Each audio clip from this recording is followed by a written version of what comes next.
Deep inside the heart of the Amazon rainforest lies a cave so massive, it defies logic. Stretching for 2,000 feet, this tunnel is so big a human could easily walk around inside of it.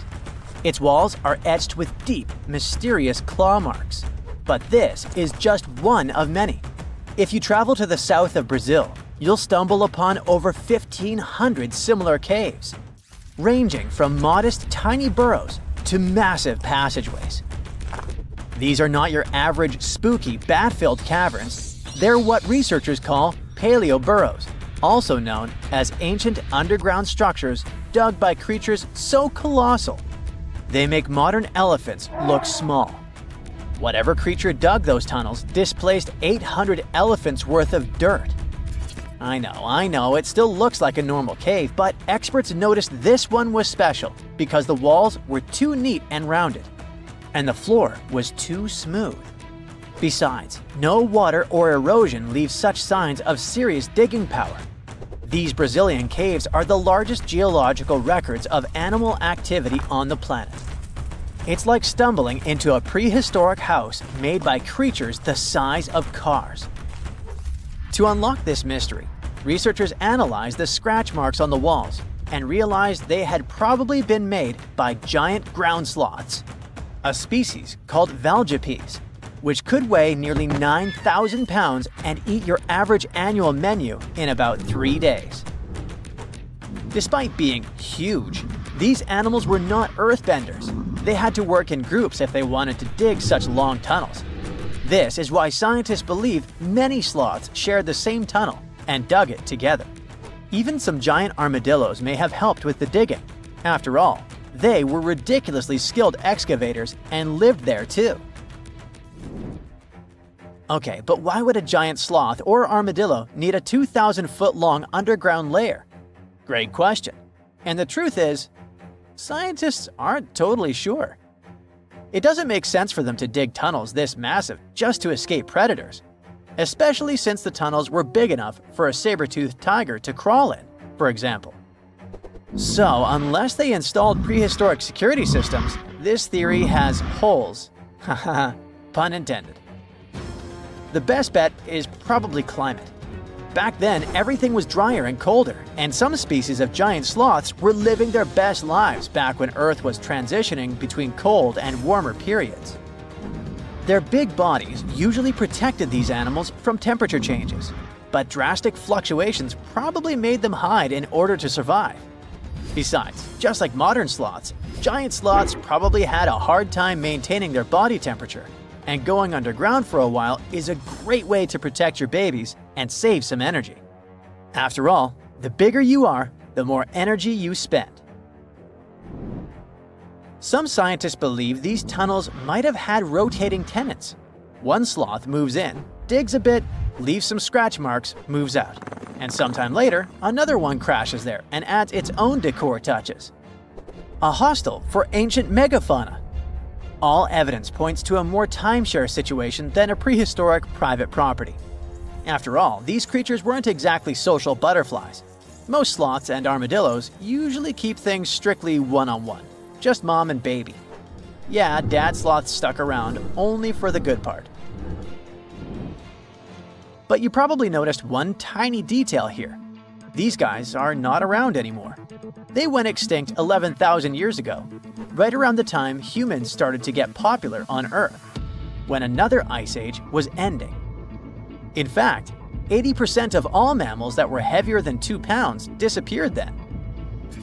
The first culprit is, of course, the usual suspect: humans. Around 10,000 years ago, a wave of skilled hunters using distinctive tools like spear points spread across North America. The theory goes that American animals weren't used to this new predator, making them easy targets. Once the big plant eaters started vanishing, the big meat eaters followed. They didn't have enough food to survive, and it wasn't just excessive hunting that caused some damage. Early humans may have also harmed ecosystems in ways that made survival harder for large species. But wait, there's another suspect: climate change. Around the same time, Earth's climate got a major shakeup. The climate was going from super cold to only slightly cold, Just so you know, Earth's temperature was about 46 degrees Fahrenheit, making seasons change and plants perish. And if plants are no longer around, big animals that eat them, like our friends giant sloths, have less nutrition, making them even more vulnerable. Many scientists now think that both human impact and climate change played a role, just in different ways depending on the region. In some places, humans may have tipped the balance. In others, nature itself did the job. Either way, it was a perfect storm that ended the age of giants. Turns out, being huge isn't always a plus. Giant animals tend to live longer and reproduce slowly, which makes them sitting ducks when disaster strikes. Besides, it takes a long time for these guys to bounce back. After dinos disappeared, for example, it took 15 million years for new mega mammals to stomp onto the scene. The last major extinction happened around 12,000 years ago. Not really enough time for brand new massive beasts to evolve. Today's biggest ground animals, like elephants, rhinos, and bison, aren't newcomers. They're actually the tough survivors of that ancient chaos. And, well, at least we still live alongside the blue whale, the biggest mammal ever. But why did some prehistoric animals get so gigantic in the first place? Well, being big has some perks, in spite of all the extinction thing. It keeps you safe from predators and helps you win the fight for food. If plant eaters bulked up, predators had to level up too, just to keep up. And the environment plays a big role. You see, cold-blooded animals might grow bigger in hot places to stay cool, and warm-blooded giants thrive in cold places to stay warm. One paleontologist even suggested that some dino-sized vegetarians needed those massive bellies just to digest the tough, woody plants of their time, as if they had a salad bar inside their bodies. There's also the thing with oxygen. Back then, Earth's atmosphere had way more of it. That's a big deal, especially for creatures with less efficient breathing systems like insects. Higher oxygen levels meant their bodies could handle more growth and more activity, kind of like nature's turbo mode. We also have to discuss bones, specifically the lighter ones. Many huge dinosaurs had air sacs built into their skeletons, just like modern birds. This made their bones strong but not ridiculously heavy, meaning they could grow super tall or long without collapsing under their own weight. Those air sacs also helped with cooling down, which is super important when you're basically a walking oven of muscle. On the flip side, modern mammals are limited by gravity and biology. Bigger bodies need stronger hearts, lungs, and blood pressure just to keep functioning, and land doesn't offer much support. This also explains why whales got even bigger than dinosaurs. The ocean acts like a natural support system, which pretty much means that buoyancy helps hold up all that mass. So blue whales can hit a jaw-dropping 330,000 pounds without turning into pancakes. On land, that kind of size would be a serious health hazard. So ancient giants weren't just freaks of nature. They were the result of the right mix of air, food, physics, and environment working together in just the right way. The whole extinction event surely is a bummer for giant sloths that worked as gigantic engineers of nature, but it surely prevented us from sharing the planet with insects the size of crows, like some types of griffin flies or millipedes reaching almost 6 feet in length. Yikes! Now, if you'll excuse me, I'm going to appreciate modern sloths. Slow, small, and thankfully incapable of terraforming the landscape and giving me insect-related panic attacks. On April 15, 2019, an unexpected fire almost destroyed one of the most famous buildings in the world, the Notre-Dame Cathedral in Paris. Most famous buildings in the world. Fire that nearly destroyed it. The blaze that has been ravaging the cathedral. It spread quickly, burning through the tall spire and most of the roof. The fire began in the evening and was raging until the next morning.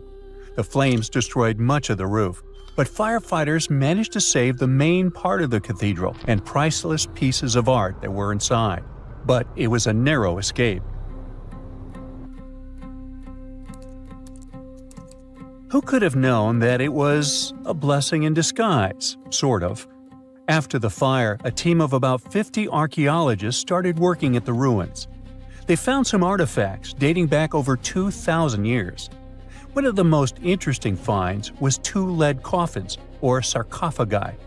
Scientists who studied it had to wear special clothes to protect them from lead when they were opening the finds. They found the bones of 2 wealthy men inside, but despite their riches, it looked like they had had tough lives. One of the men was easy to identify because there was an epitaph on the coffin.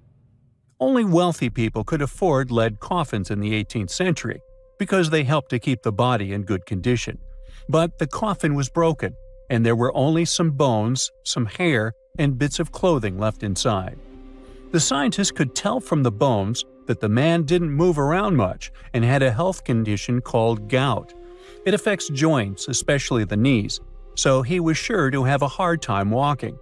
Money couldn't help him get rid of that, but he used it wisely though.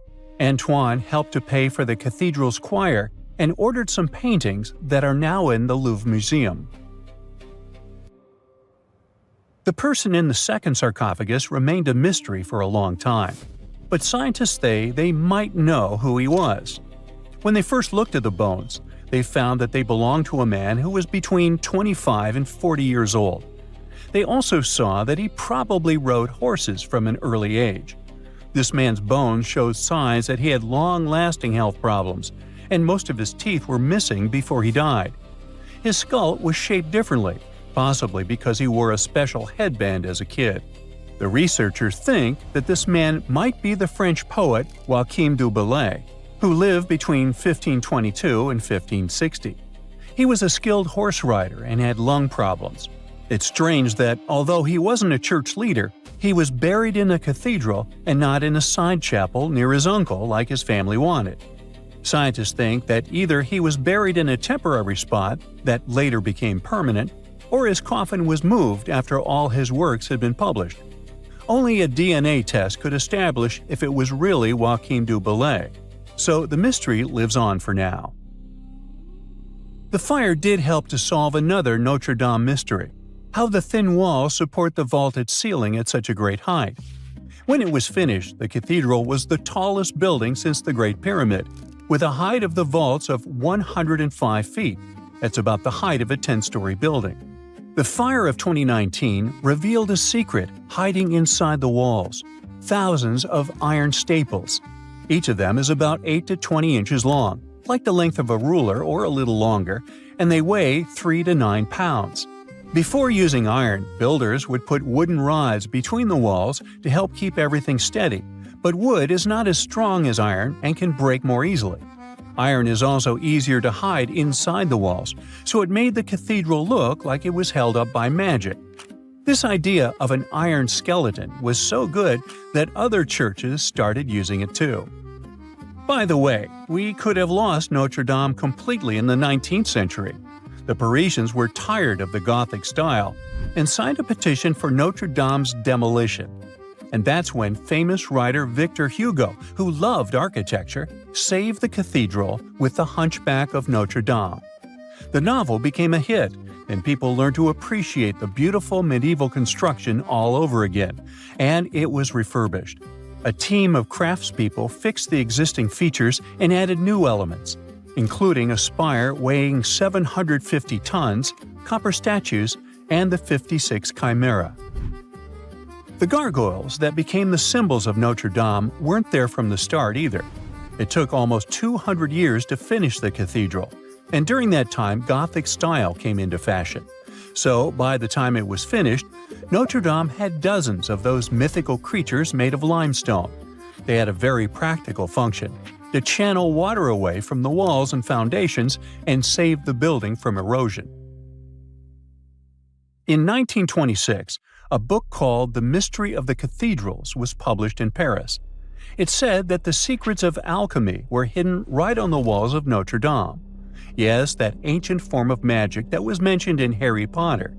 Alchemy isn't a real science, but art experts now mostly agree that Notre-Dame is an alchemical text in stone. On the roof of one of Notre-Dame's towers, called the North Tower, there is a picture carved in stone, not of any saint, but of an alchemist. He's wearing a special Phrygian hat. It shows that the person is part of Hermeticism, a group that studied secret knowledge. At the main entrance of the cathedral, there's a big door called the Portal of the Last Judgment. The author of the book said that this door has clues about the Philosopher's Stone, which alchemists believe could turn regular metals into gold and give people eternal life. On the central part of this door, there is a carving of a woman holding a ladder with 9 steps. This is called the Ladder of the Philosopher. It's meant to show the 9 steps or stages that an alchemist must go through to complete their work. All around the cathedral, there are more stone bas-reliefs. One of them shows a man holding a shield with a symbol called a caduceus. It's a symbol of the deity Hermes, and it also represents Mercury, a crucial element in alchemy. In the story of Hermes, this staff had the power to bring people back to life. There are also 12 scriptures of the apostles decorating the arches on the sides of the door. One of these apostles is pointing up at an angel, and the angel is pointing toward the left bank of the Seine River. Some people think that this might be a clue about where the Philosopher's Stone is hidden. An eagle carved on the same portal is also pointing in the same direction as the angel. The eagle also represents the power to change regular metal into gold. The main doors of Notre-Dame are covered in iron designs that look complicated to make even now. So they seemed almost impossible in the Middle Ages, when there were no fancy machines we have now. According to a legend, the ironwork was made by a young metalworker named Biscornet. It took him months of demanding work, but finally, the iron designs were finished and put onto the doors of the cathedral. When the people saw it, they could hardly believe that a human could create something so beautiful. They said he must have made a deal with evil forces, and the swirling designs look like the number 666. The fact that his name means two-horned only made things worse. Not long after the doors were installed, Biscornet passed away from all the stress and hard work. But for many people in Paris, it was only proof of the rumors. They believed that something really dark and otherworldly had come to take the man's soul as part of the deal he made to create the doors. Ooh. You know, scientists make discoveries that change the world, but even they can face mysteries. Here are 10 things that have baffled scientists. Imagine that you constantly hear a low-frequency hum, and no one can trace its source. Roughly 4% of the world's population hears the hum. It's a geography-free sound. I mean, people all around the world hear it, so the name varies from Tao's hum to Auckland hum, depending on the region where it gets generated. The sound is just on the threshold of human hearing. People hear it less when they're outside, and it gets louder indoors, especially at night. What's even scarier is that you cannot unhear it once you've heard it. Some folks say it started in London around the time of Charles Dickens, who wrote A Christmas Carol, and the low-frequency sound actually comes from the humbug. Or not.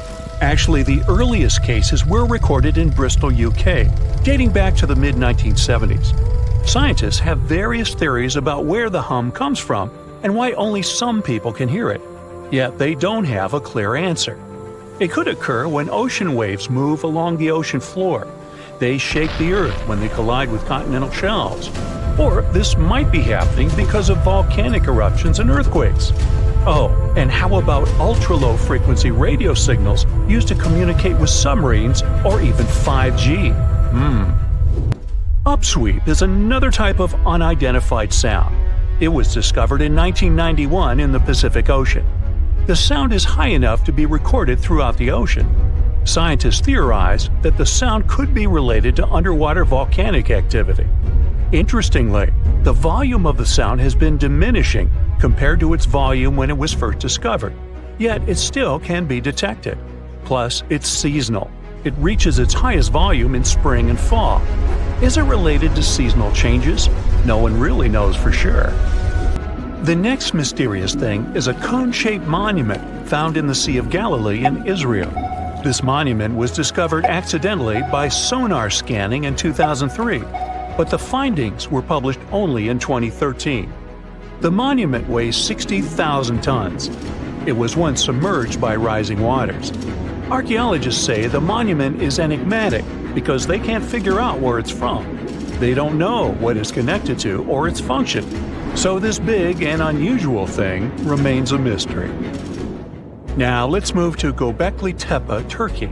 This place offers you one of the most archaeologically significant sites in the world. Why is it important? Well, it has massive carved stones about 11,000 years old. To put it in perspective, they're 6,000 years older than Stonehenge. Ancient people placed these stones before they began farming or crafting metal tools or pottery. So the existence of this place goes against the chronology of civilization we're familiar with, where people farmed first and built second. Apparently, it wasn't like that. In any case, a good question is, what was the purpose of this site? Was it built to worship some spirits? Yep, archaeologists believe it might be the world's oldest temple. Okay, say this with me. Paleodiction notusum. Yeah, I know it sounds like a chemical formula. This is a living fossil found deep down on the ocean floor. A creature makes these hexagonal burrows, that for sure. Yet scientists can't identify the artists. Now, what do I mean by living fossil? Well, Paleodiction notusum is a creature believed to produce a burrow nearly identical to Paleodiction fossils. Is it a worm-like animal that made them? Scientists don't know. One thing is clear, this isn't some random stuff created by geological forces. Now speaking of fossils, take a look at this giant one. Its informal name is Godzillius. It was discovered in 2011 by an amateur paleontologist. This is a scientist who studies the history of life on Earth by analyzing fossil records. Anyway, back to Godzillius. It's almost 7 feet in length and 9 feet tall if you were to measure it upright. This fossil is 450 million years old, coming from the time when Cincinnati was underwater. It might be a fossilized algae mat, but some scientists have different opinions. This is a massive tunnel found in South America. The tunnel is at least 8,000 to 10,000 years old. At first, researchers discovered a couple of colossal burrows. They were enormous and neatly constructed. Geologists were amazed, saying they had never seen such structures before. There's no known geologic process to explain their formation. I mean, researchers have known about the burrows since the 1930s, but back then they believed that these tunnels were just some sort of archaeological construction, until they discovered huge claw marks on the walls and ceiling. They reasoned that some extinct species could be the ones to have left these marks. Many geologists strongly believe they've found the burrows of giant ground sloths and armadillos. The structure is the largest known burrow from the Paleolithic age in the Amazon. Yet experts have many questions. How come such a deliberate-looking structure could form naturally? A researcher then discovered another strange cave. This one was hundreds of miles away from the massive tunnel. Fast forward, there are now more than 1,500 burrows from the Paleolithic age found in Brazil. What's even more interesting is that some of these caves are connected to tunnels that sometimes lead to chambers. I'll continue with a natural phenomenon. What if I told you that every year, especially in October, fireballs appear on the Mekong River in Thailand? According to legends, Naga fireballs are a call for Buddha to return to Earth, and river serpents are the ones making these calls. Well, that's a myth, but what does science say about it? Is it related to a flammable gas? There are no clear answers yet. These fireballs appear to rise from the water. They can go as high as almost 990 feet. They're like fireworks, disappearing rapidly. They typically glow with a reddish or orange color. I'll mention some legends too, because why not? They're thrilling. And it would be a shame not to include the one about the lost city of Atlantis. As you may know, the legend says that Atlantis submerged into the ocean around 11,000 years ago. Since then, not just scientists, but also treasure hunters and philosophers have been searching for the lost world. Could Bimini Road be a trace? In 1968, a diver found strange stones off the coast of North Bimini Island in the Bahamas. The stones look human-made. It's like they were evenly spaced out and laid in an orderly row. It baffled scientists, but not for long. Carbon dating analysis of the blocks revealed that geological forces created the road naturally. There weren't any tool marks or signs indicating that the blocks had been stacked or something. The research is continuing, but yeah, scientists generally believe that the rocks were created by erosion. Well, I guess the time of Atlantis hasn't come yet. Okay, picture this. You're wandering on the beach, and you see dozens of octopuses walking past. In 2017, a group of people from Wales witnessed exactly this. Why did these creatures come out of the ocean? No one knows the answer. The group reported that they had seen 20 to 30 octopi crawling on the sand. The people looked for some signs of injury, but found nothing. They said that they had carried the animals back to the ocean. Interestingly, these creatures kept crawling onto the shore when people were asleep. Experts say that it's hard to be sure of the reason that pushed the animals to the beach without conducting a physical examination. They're still speculating about the reason behind this unusual and rare occurrence. Could it be overcrowding? Furthermore, the octopi were well armed. A separate study points out that the more fishers hunt large animals that feed on octopuses, the more the octopus population grows. Maybe that's why these creatures have to go farther to find food or shelter. But without proper research, these are only theories. There's a lot we don't know about space, too. So here's a bonus fact about the yellowish source of life in the solar system. Scientists have discovered a new type of wave inside the sun. These waves move in the opposite direction to the sun's rotation. Plus, they move super fast, so fast that it's beyond our understanding.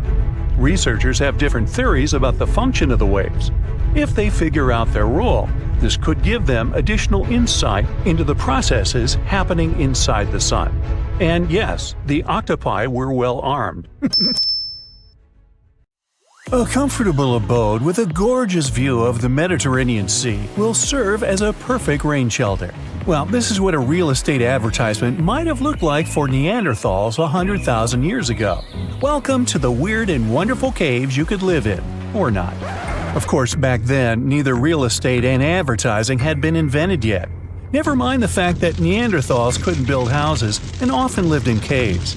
Yet, one of those caves looks an awful lot like a residential building. It's situated inside a high limestone cape called the Rock of Gibraltar.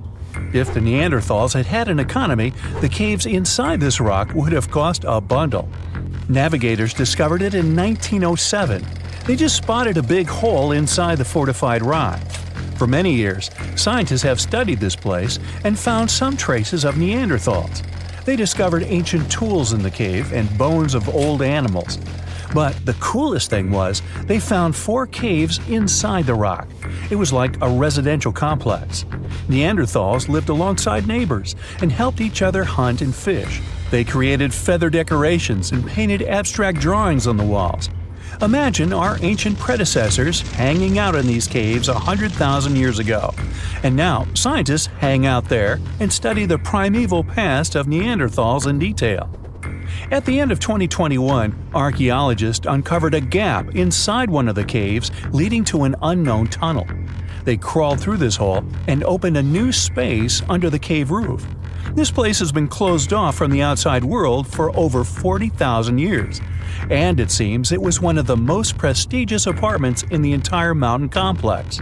It has high ceilings with ancient stalactites. The ruined stone curtains divided the apartment into several rooms. Scientists also found the remains of ancient animals and scratches on the walls. It seems that Neanderthals had never lived here, but they used to visit this place. Archaeologists found the shell of a sea snail called dog whelk. One of the Neanderthals brought it here for some reason, but the primary owners of this place were hyenas. These caves show that Neanderthals were closer to humans than to monkeys. They had a way of life and even some customs. There's still a lot of work ahead, and scientists hope to find new rooms inside this rock. Meanwhile, in 2003, archaeologists discovered another early dwelling on the Isle of Flores in Indonesia. Among the green jungle, they found a cave with ancient tools. At first, everyone thought the human ancestors lived here, but then scientists discovered an unusual skeleton of an adult. A thorough analysis showed the skeleton belonged to a 30-year-old woman. 3.5 feet tall, just above the waist of an average adult. The woman's weight was equal to the weight of an adult shepherd. The skeleton didn't belong to Neanderthals or Australopithecines. It was a new unknown species, which scientists call Homo floresiensis, or simply the Hobbit. Also, there were remains of unusual ancient animals in the cave. It was an elephant the size of a cow, some large storks, and giant rats. Archaeologists have found out that hobbits were not the owners of this place. The main inhabitants were the rats the size of a cat. Maybe they were fighting the hobbits. Some analysis shows that Homo floresiensis wasn't our direct ancestor. They were in a separate branch of evolution. The hobbit skeleton looks more like that of a monkey than of modern humans. In 2009, in the dense jungle of Vietnam, archaeologists discovered Son Don, the largest cave in the world. If you go inside the cave and shout, you'll hear your echo a long time. In some places, the height of this cave reaches half the height of the Empire State Building, and the total area is larger than one central block of New York. Son Don is one of the 3 caves in the Vietnamese jungle. Many intricate mazes connect these caves. Inside, you can find unique plants and trees that live separately from the outside world. It's a real underground jungle. In some places, you can find collapsed ceilings that let the sunlight in. Besides unusual trees and plants, ancient stalactites hang there. Some limestone deposits are more than 450 million years old. They were here even before dinosaurs appeared. There are also many rivers in the cave. Rainwater coming down from holes in the ceiling has formed them. Fast streams resemble slides in a water park. They lead to unknown underground labyrinths. Scientists have studied only a small part of all these caves. The next unusual cave is in New Zealand. Hundreds of thousands of fireflies live inside. Each of them glows with a blue light. Together, they light up the cave. It may seem to you that you're on another planet, but you can't stay there for a long time. Special air measuring devices are everywhere. Scientists monitor the level of carbon dioxide necessary for the normal existence of fireflies. These insects are sensitive to the environment. If there are many people in the cave, or they stay there too long, the park staff will ask them to leave the place. It's like you're literally stealing oxygen from the fireflies. We've seen some pretty amazing caves so far, but how about a scary one? We're going to the desert of Yemen's Al-Mara province. What we're looking for is not a cave, it's just a black hole in the ground, right in the middle of the desert. It's big, the size of a basketball court. It's not its size that could scare you, but what's inside. Scientists are still not sure what it is.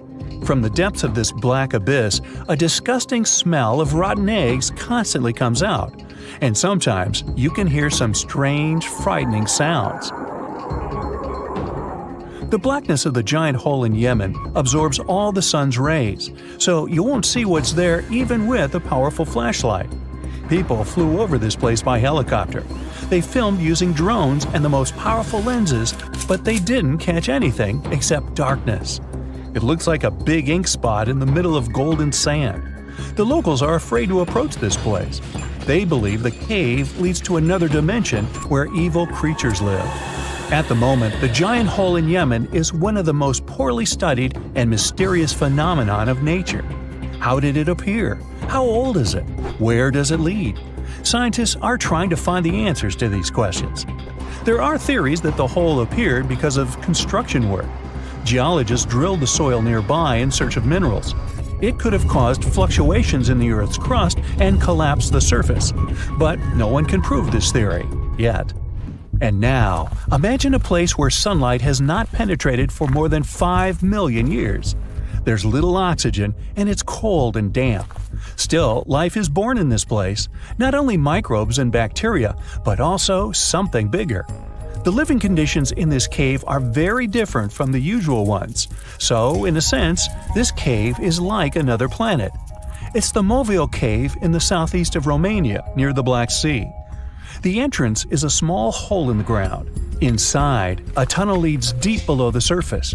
The levels of hydrogen sulfide and carbon dioxide are above normal inside the cave.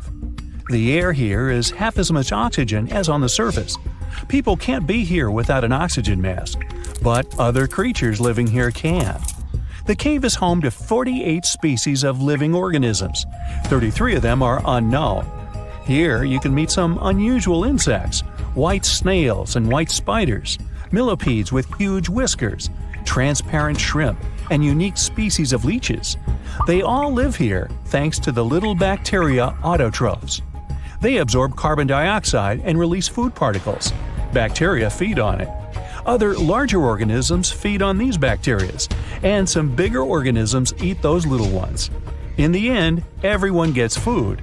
In this cave, evolution has created a biological system separate from the rest of the world. Scientists have recently discovered Leonardo da Vinci's hidden passages under a medieval castle in Italy.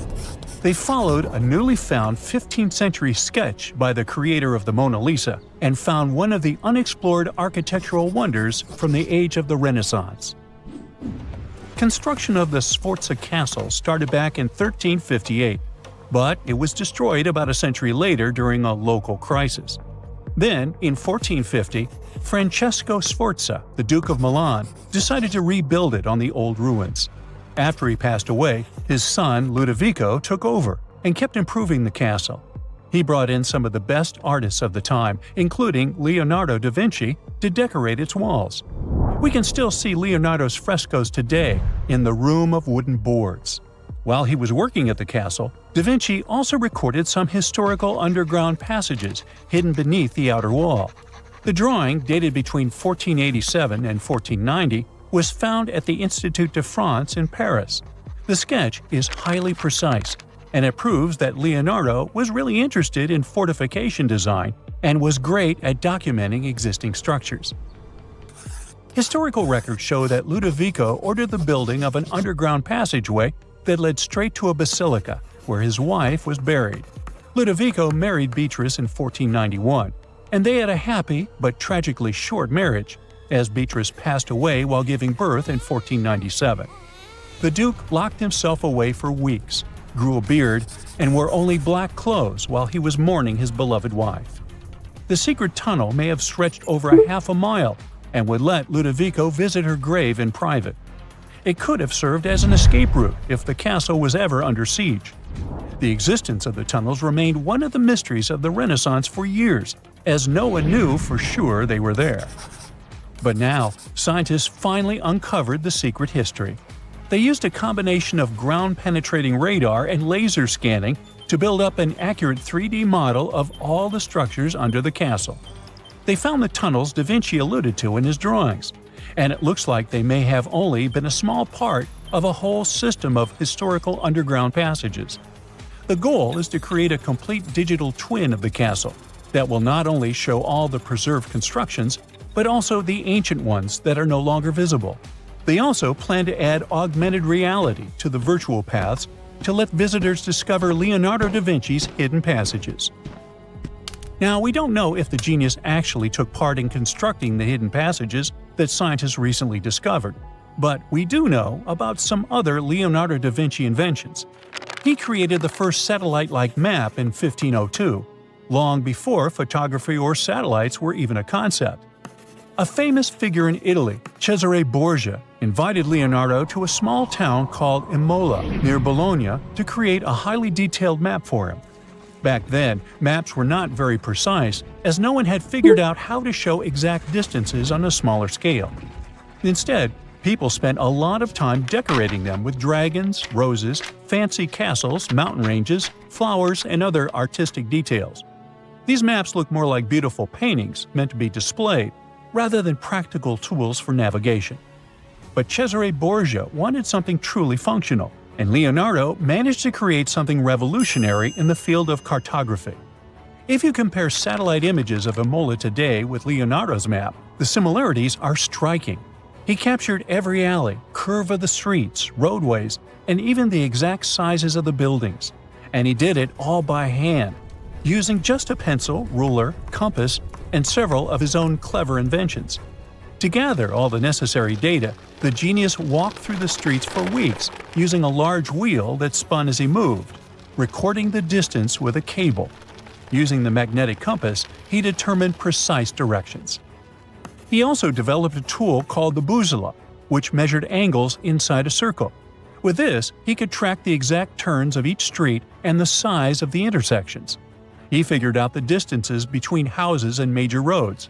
Then, back at home, he used his notes and calculations to draw the map to scale with incredible precision. In his work, Da Vinci also used a technique developed by Florentine humanist Leon Battista Alberti. He created a mapping method where you could place an entire city inside a circle using polar coordinates. At the center of the city, 8 straight lines met, representing the main directions of a compass.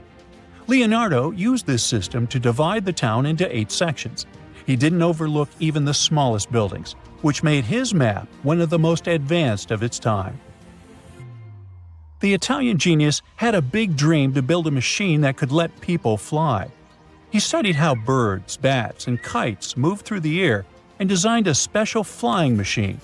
He believed that if he could copy their movements, humans might be able to soar like them. Da Vinci's design looked a lot like a bat, with 2 large pointed wings that stretched over 33 feet wide. He planned to build the frame from lightweight pine wood and cover it with raw silk to make it strong but not too heavy. The person flying it would lie on their stomach on a wooden board in the center. To make the wings flap, the pilot had to pedal a crank with their feet, which was connected to a system of rods and pulleys. There was also a hand crank for extra power and even a headpiece to help steer. As the person moved their hands and feet, the wings would flap and twist, just like a bird's. But there was one big problem. Humans aren't strong enough to make the machine lift off the ground. Even though it might have worked once in the air, there was no way for a person to get it flying on their own. Leonardo probably realized this, but his amazing idea still inspired flying machines that came centuries later. Da Vinci was way ahead of his time with many of his inventions, but his idea for a humanoid robot was especially futuristic. He was working under the patronage of the Sforza family, the one that had those ancient tunnels of Italy built. The genius designed a mechanical knight that could move its arms, turn its neck, and even open and close its mouth. Da Vinci had good knowledge of anatomy and the mechanics of body movements that helped him. His unusual creation used an external system of cables. A hand crank set it in motion, and there was also an internal gear-driven mechanism. About 450 years later, Da Vinci's detailed sketches of the robotic knight were rediscovered in the 1950s. Several researchers tried to recreate the robot from those sketches. In 2002, a roboticist who developed systems for NASA and Lockheed Martin took inspiration from the old notes and built a functioning model of Da Vinci's robotic knight. Another design Leonardo created for Duke Sforza was a special kind of bridge that could be taken apart and carried easily. It was made for defense forces who needed to cross rivers or moats while traveling. This bridge would swing across the water and land on the other side. It had wheels and used a rope and pulley system, so it could be set up quickly and packed away just as fast.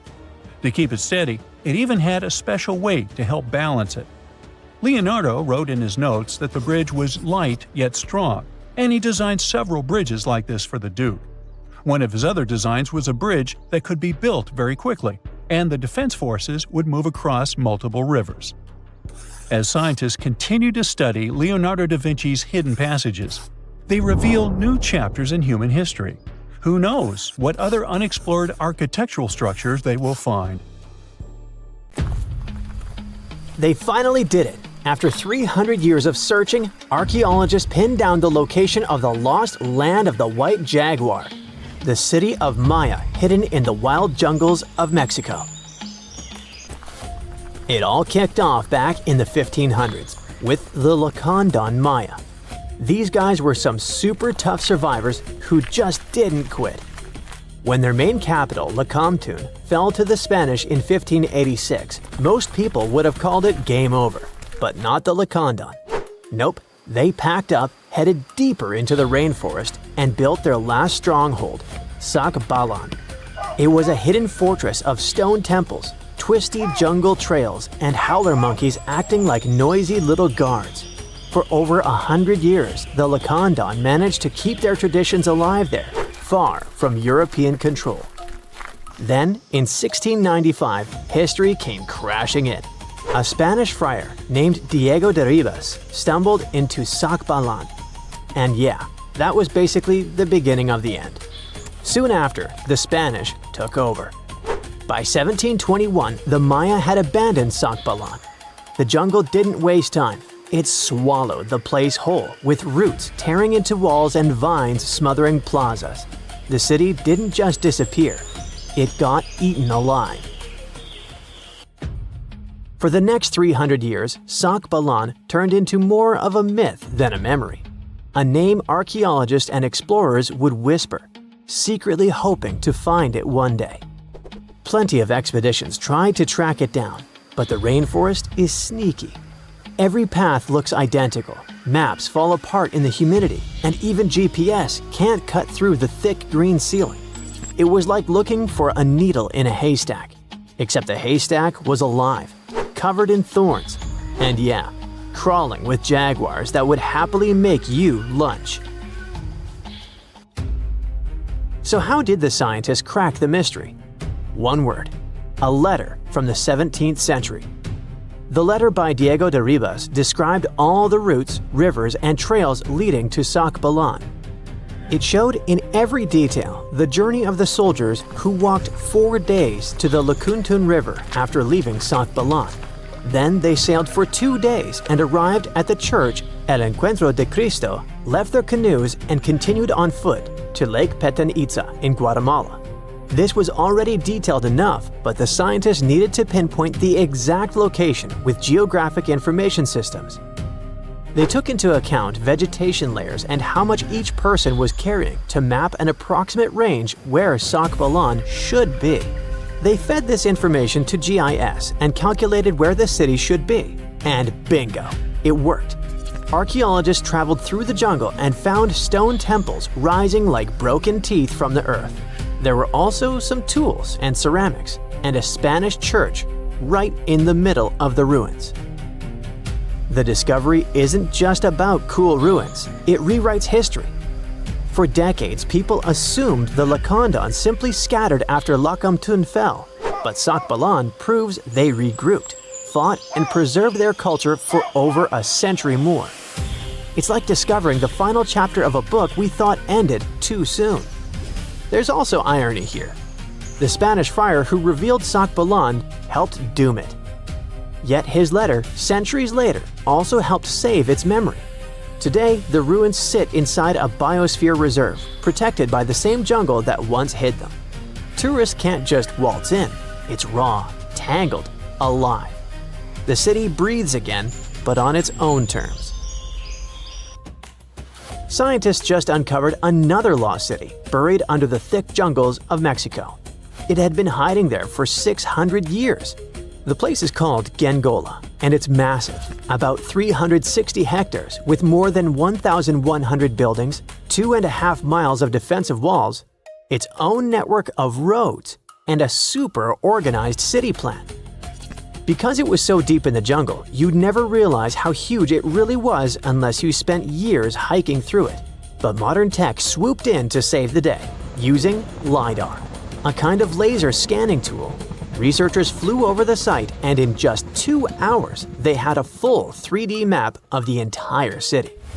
Gengola was built sometime between 1350 and 1521, back in pre-Columbian times, and it used to be buzzing with life. It was a major hub for the Zapotec people, who had been around in the region since about 600 BCE. Families there lived in homes with big central patios surrounded by rooms, and as they got new members, they just add more rooms and stretch their houses out. They even used the mountains around them as natural walls and channeled mountain water for drainage. A lot of their buildings are still standing, which is wild considering how much time has passed.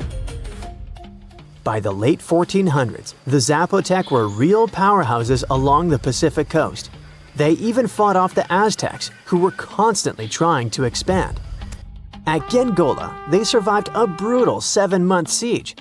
But even though hiding in the mountains kept them safe, it wasn't perfect. They didn't have enough fresh water or farmland to feed everyone. Just 12 miles away, the smaller city of Tehuantepec had what they needed: so the Zapotec moved there right before the Spanish arrived in 1521. What the scientists have seen so far is just scratching the surface. That LiDAR scan revealed more than 1,000 buildings, and archaeologists are planning years of research to figure it all out. Instead of digging everything up and risking damage, they'll use advanced scanning tech to keep studying the city safely. Alright, now let's hop across the world to Egypt, where archaeologists stumbled on a whole lost city called Imet, tucked away in the eastern Nile Delta. The place was buried under layers of mud, water, and time, hiding in a swamp that's been shifting and changing for thousands of years. Scientists first noticed it from way up high in faint little clusters of mud brick foundations in satellite images. The shapes looked shaky and ghost-like, but too neat to be natural. So they followed the patterns down on the ground, started digging, and the city started coming back to life. They found multi-story tower houses, basically mini skyscrapers of the ancient world. They had multiple floors, thick foundations, and could handle some serious weight. That kind of vertical living is super rare in Egypt, especially outside the Nile Delta. It showed that people in Imet weren't just spreading across the land, but stacking upward, which means the city was packed, carefully planned, and way more urban than anyone thought for that time. And it wasn't just fancy housing either.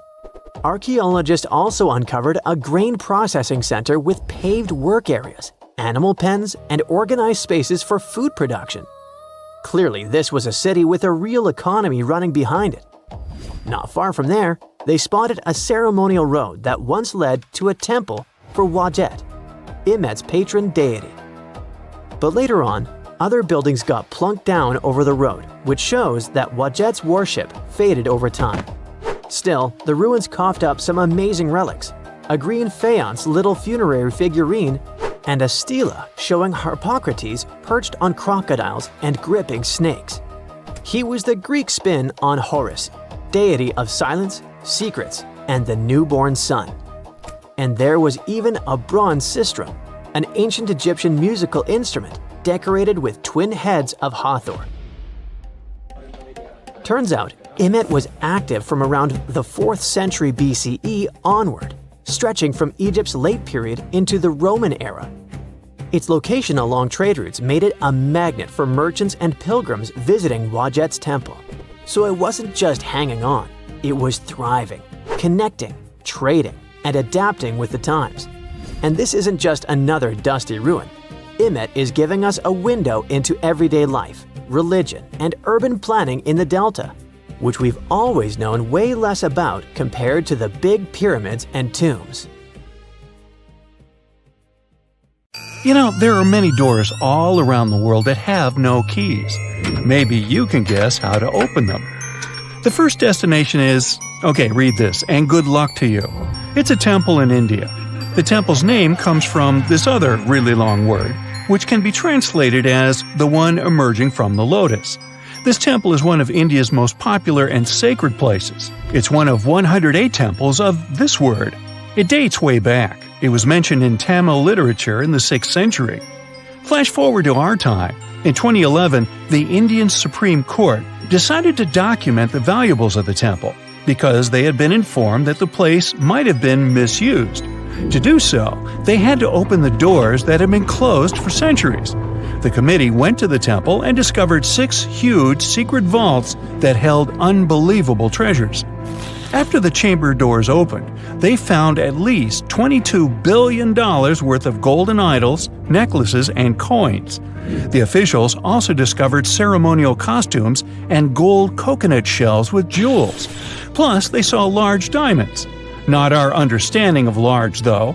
Some of these precious stones were as large as 110 carats. To put it in perspective, a small solid gold statue from the collection could be worth around $30 million. After this fairy tale-ish treasure had been discovered, the temple got equipped with metal detectors, cameras, and other safety precautions before the first visitors started to arrive. Now, there are a lot of security guards at the temple. But are they protecting the treasure, or is there something more mysterious hiding behind its doors? The temple has 6 chambers, and the valuables are kept there. These rooms are named Chambers A through F. The expedition committee opened 5 of these vaults with significant effort. But the most bizarre thing is that, despite all the efforts involving existing tech, the mysterious Chamber B still wouldn't open. On the side of the door, 2 carved cobras are welcoming you. The door works as a gate. You can easily see it with the unaided eye, just like the doors leading to other chambers. Surprise! Experts discovered 2 more doors behind the first one.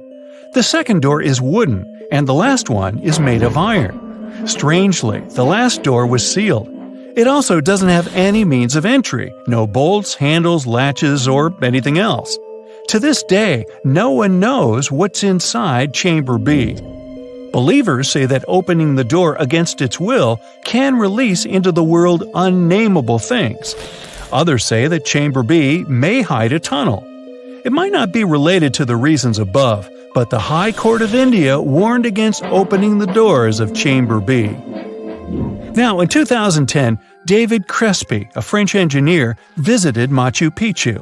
He discovered a strange door in one of the main buildings. The door was in a narrow path neither tourists nor archaeologists used very often. David believed that the place was an entrance the Incas had sealed for some reason. He contacted archaeologists and authorities right away. They promised him to start investigating the area in the near future and let him know about his potential discovery. Well, months passed, but he didn't get any news. No response to his emails and calls. In 2011, he found an article by Terry Jameen about Peru. David reached out to him in no time. He described his finding to Jameen. After that, Jameen and other archaeologists went to Machu Picchu to investigate the secret door. They concluded that this door was indeed an entrance sealed by the Incas. The researchers confirmed the existence of 2 entrances found behind the famous door. They also got the 3D representation of a staircase leading to the main room and another chamber. The analysis also revealed several cavities, among which there was a vast quadrangular room. Plus, georadars detected some metals. Those might be golden and silver objects. Jameen and his team thought this place was a chamber of pre-Hispanic times. They believed the door had been sealed by the Incas to hide something important. Maybe an enormous treasure, or something no less precious. Jameen also claimed that finding this chamber could lead to the discovery of a mausoleum. Jameen submitted an official request to the Peruvian authorities for permission to open the chambers. Yet, neither his application nor requests of other archaeologists have been approved so far. Authorities claim that opening this door could cause damage on the other sides of the archaeological site. Yet, the use of an endoscopic camera has confirmed the hypothesis that the stone blocks at the entrance are only there to close the passage. They are not there to support the internal structures of the building. The third mystery is in Giza, Egypt. Explorers uncovered 2 secret doors inside the Great Pyramid. There are 2 tunnels, each around 8 inches wide, that go from the north and south walls of the Queen's Chamber. But the tunnels are closed by stone blocks before they reach the outside of the pyramid. So, where are they leading to? No one really knows the true purpose of these tunnels. Some archaeologists think these doors might be hiding a yet undiscovered chamber. Egyptologist Zahi Hawass explained how these doors were first found. A robot designed for this expedition was sent inside the shafts of the Queen's Chamber to find out what was there. The research team attached a camera to the robot. The footage revealed that behind the stone door, there was another sealed door. The archaeologists were thrilled to see this door instead of just a dead end. The structure of the stone door blocks the other doors perfectly. Experts think it's an incredible bit of engineering. Now, it's not possible to reach the door because it's behind a huge stone block. But archaeologists are trying to find a way to get there without damaging other parts of the structure. These new discoveries have only raised more questions instead of answering the already existing ones. Secrets are still waiting to be revealed. Our final stop is the Taj Mahal, a monument to love. Mughal Emperor Shah Jahan made this memorial to honor the memory of his beloved wife, Mumtaz Mahal. The total number of doors in the Taj Mahal is so great, this video would be days long if we started talking about all the sealed rooms. Experts think that if someone opened these doors after they've been closed for so long, it released carbon monoxide, and when this gas meets the marble, it forms calcium carbonate. That's why this could lead to the appearance of cracks in the minarets of the Taj Mahal. Also, a legend says that if these doors get open, a dreadful curse will be unleashed from the mausoleum's underground chambers. And here's a bonus from Canada: the door of room 873. This is a room at the Fairmont Banff Springs Hotel, which opened in 1888. The story goes like this. Decades ago, someone committed a crime in this room. After the investigation, the hotel administration refurbished the room and rented it out to other travelers. But rumor has it, other guests who stayed in the room later also faced unpleasant situations. They reported hearing strange noises. The TV in the room kept flickering. It's guessed that the door of room 873 was sealed with bricks. Curious guests who heard these mysterious stories wander along the corridor where the room used to be and knock on the walls to contact potential ghosts. Well, which of these secret doors would you like to open? Scientists found an entire city of Gaiangola that was hidden beneath the dense jungles of Mexico for 600 years. It covers 360 hectares, had over 1,000 buildings, 2.5 miles of defensive walls, a network of internal roads, and a well-planned urban layout with temples and ball courts, and separate neighborhoods for the elites and commoners. For centuries, people believed there was just an abandoned fortress there, based on stories passed on from generation to generation. Until recently, there was no way to see how truly huge it was without spending years on the ground. But thanks to the new technology, a remote sensing tool called LiDAR, they got a 3D model of the area in just 2 hours from a plane. Gaiangola was built between the years 1350 and 1521. It was a crucially important place for the Zapotec people, a group that had lived in the area since around 700 BCE. In Gaiangola, families lived together in homes with big patios in the middle, surrounded by rooms. When families got bigger, they built more rooms and made their homes larger. The study found that both the leaders and regular people worked together to make the city better. Because Gaiangola was surrounded by mountains, they used this land wisely and built their houses in a way that fit the slopes and let rainwater flow naturally. This helped keep their homes safe and strong.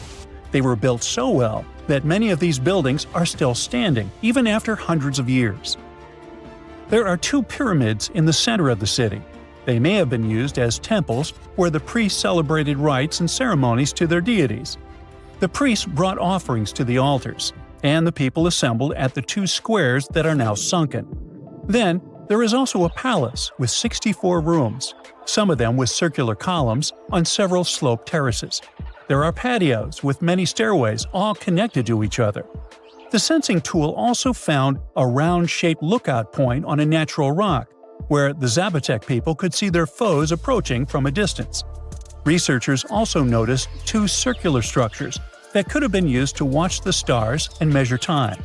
They also found some tombs, so there was most definitely a city cemetery. By the end of the 1400s, the Zapotec people controlled a large territory on the Pacific coast and had successfully defended their land from the Aztecs, who were trying to take over more territory. They did the almost impossible and survived a 7-month-long siege at Gaiangola. When they won this conflict and kept control of the southern part of Mesoamerica, the Zapotecs didn't need to live in Gaiangola anymore. Staying in the mountains had its pros, but they needed fresh water and good farmland to grow food. The small city of Tehuantepec, just 12 miles away, had these conditions, so they moved there just before the Spanish arrived in 1521. Over time, Zapotec traditions started to fade, but their culture didn't disappear completely, and more than 300,000 Zapotec people still live in Oaxaca State in Mexico. They speak their own languages and keep their traditions alive. Creating the 3D model of the lost city is just the beginning of the research. Archaeologists hope that future studies of Gaiangola will help us learn more about how the Zapotecs were organized, how they ruled their cities, and how they interacted with the Spanish when they arrived. They plan to study all 1,100 buildings found in the LiDAR scan, and it will take a few years. Instead of digging up the ruins, they will use special technology to scan the land and learn more about the city without damaging it. This same tech helped scientists find another massive ancient city that lay hidden beneath the thick green canopy of the Amazon forest. A whole network of houses, plazas, roads, and canals was hiding in the shadow of a mighty volcano.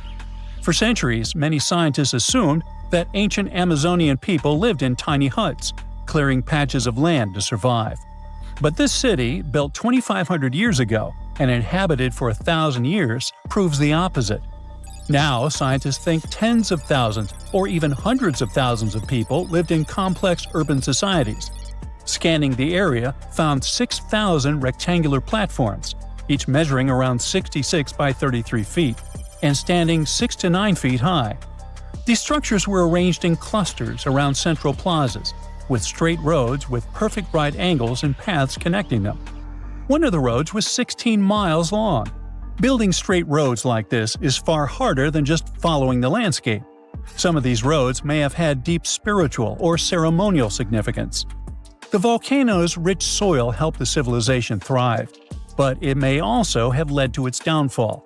Researchers also found signs of threats to the cities, such as ditches that blocked entrances to the settlements. Maybe some people living nearby were trying to get in.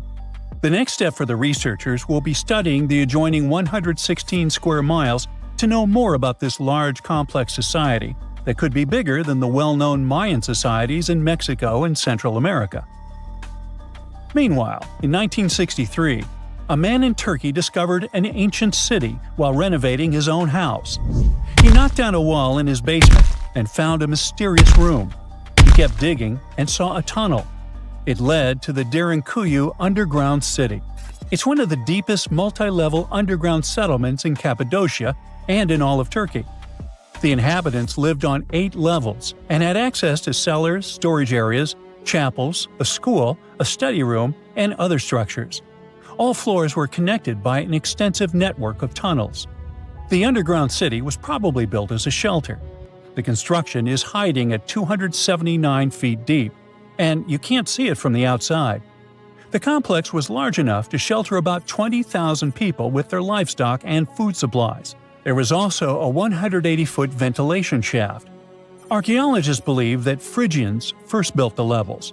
The Romans used and enhanced the structure later. The golden time of Derinkuyu was during the Byzantine era. The next lost and found city appeared only in a few inscriptions and ancient texts, so no one could be sure it really existed. Scientists searched the majority of the coast of Egypt until one archaeologist and his team detected a colossal face looking at them from under the water. The ancient city of Thonis Heraklion was discovered completely submerged 4 miles off Alexandria's coast. In the ruins of the lost city, there were 64 ships, 700 anchors, and a treasure trove of gold coins. Archaeologists believe the 16-foot-tall statue and the temple remains are the most important findings discovered by the expedition. Back then, the city had ceremonies and celebrations that took place in the Temple of Ammon. The ruins and artifacts were made from granite and diorite, so they were in good condition even after having been in contact with water for centuries. They give people a glimpse into what life was like 2,300 years ago in one of the most important trade ports of the world. The city had a network of canals, sort of like an ancient Egyptian Venice. The canals linked many separate harbors and anchorages. Towers, temples, houses, and other structures were also linked by bridges. Thonis Heraklion was the country's main port for international trade and the collection of taxes.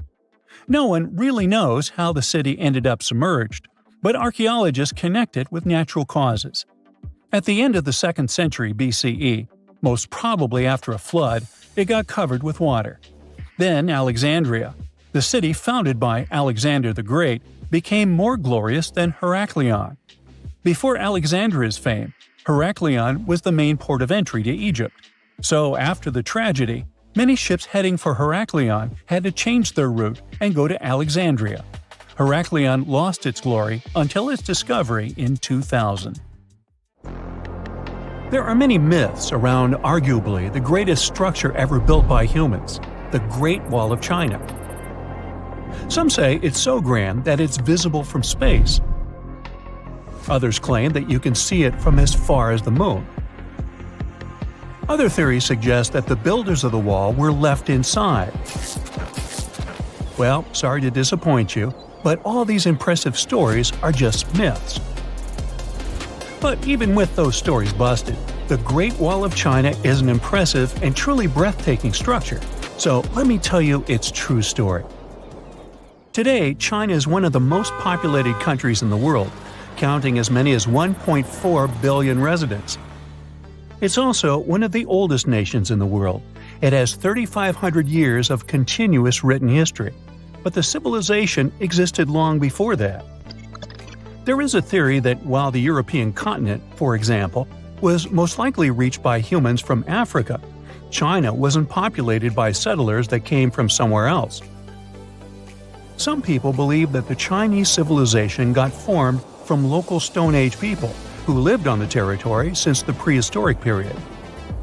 So now, the Great Wall of China. It's truly big even by today's standard, stretching for over 13,000 miles. To imagine it better, it's almost 5 times the distance between New York and Los Angeles. Or even a bit greater than the distance between the North and South Poles. Even in modern times, people have never built anything close to this big. Of course, it didn't take a day to build the Great Wall of China. 2? Keep going. In fact, the wall was being built for centuries. Maybe you know that ancient cities had walls around them to protect themselves from invaders. Yes, Chinese cities had them too. The first Chinese emperor united the country in 220 BCE and got a brilliant but very ambitious idea to turn all city walls into one big wall that would defend the country's border against attacks from the north. A trusted general directed the construction, enrolling a big group of workers, soldiers, commoners, and convicts. Back then, the wall was built of rammed earth and wood. In some places that were strategically important, the sections of the wall overlapped to provide maximum security. The walls were around 26 feet high on average. But the Great Wall didn't yet look like the construction we know today. Every next emperor would pick up the big wall project, strengthening and extending it, repairing, but also modernizing construction techniques. Some used bricks to build it. Others moved on to granite and marble blocks.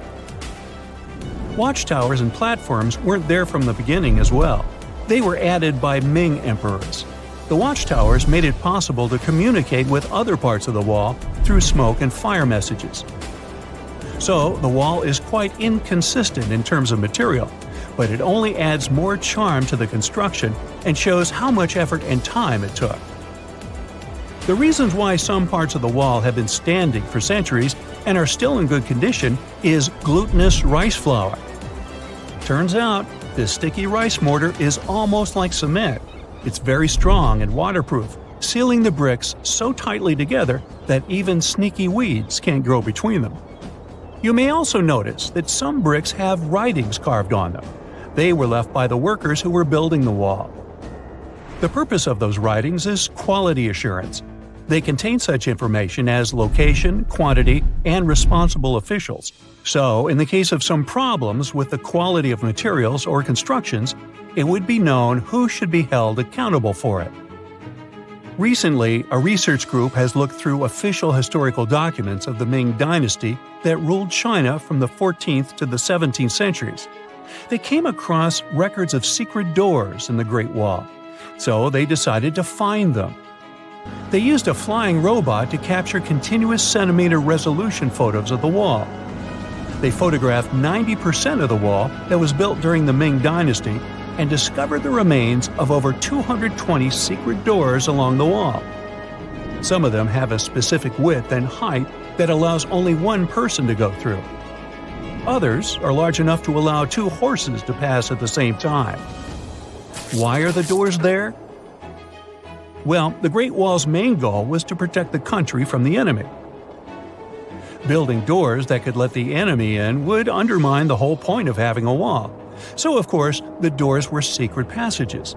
They perfectly matched the surroundings topographically, and the exit on the outside was camouflaged with bricks so that it was almost completely indistinguishable from the brick wall.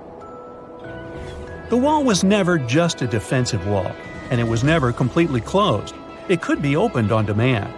It was also a structure used for trade and commerce, communication between inside and outside the wall, and of course, for defense and spying. Some doors were used for trade with the other side. Through smaller doors, a person would sneak out to spy on the enemy that lived on the other side. The hidden gates were also useful for a sudden attack. As you remember, some gates were camouflaged with brick on the outside. The exit was so indistinguishable that the enemy had no idea exactly where it was located. The inside entrance for Chinese soldiers was hollow, so they could walk through the wall and break the camouflaged exit gate from the inside, starting their surprise attack. Now, even though the main point was to prevent outsiders from getting into the city, the wall wasn't too effective on that matter. It could still be climbed over or marched around. So the wall was being watched at all times, and the guards gave signals to the troops if they saw the enemy approach.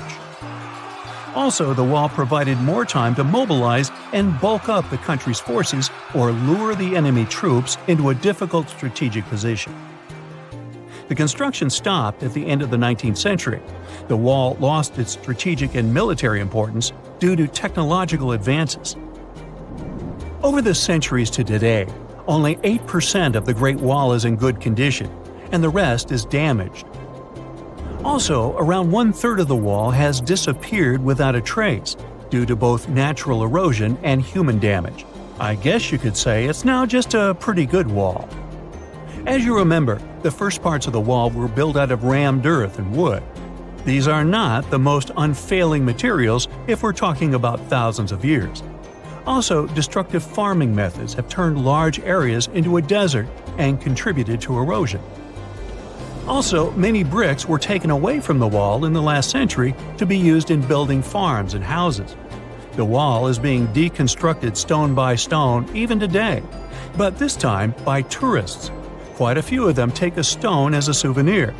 That's a total of a lot of stones, considering that over 10 million tourists visit the Great Wall every year. Since 1987, the wall has been a UNESCO World Heritage Site, highlighting that it has an outstanding importance to humanity. The wall is one of China's 56 World Heritage Sites, second place among countries with landmarks protected by UNESCO. Who's first, you ask? Well, the top spot, with 58 World Heritage Sites, belongs to Italy. And do you know that the wall isn't only a famous tourist attraction, but also the location of the Great Wall Marathon? It's a marathon that was established in 1999 and is one of the most challenging ones in the world. You guessed right, people run along the wall, including all the steps.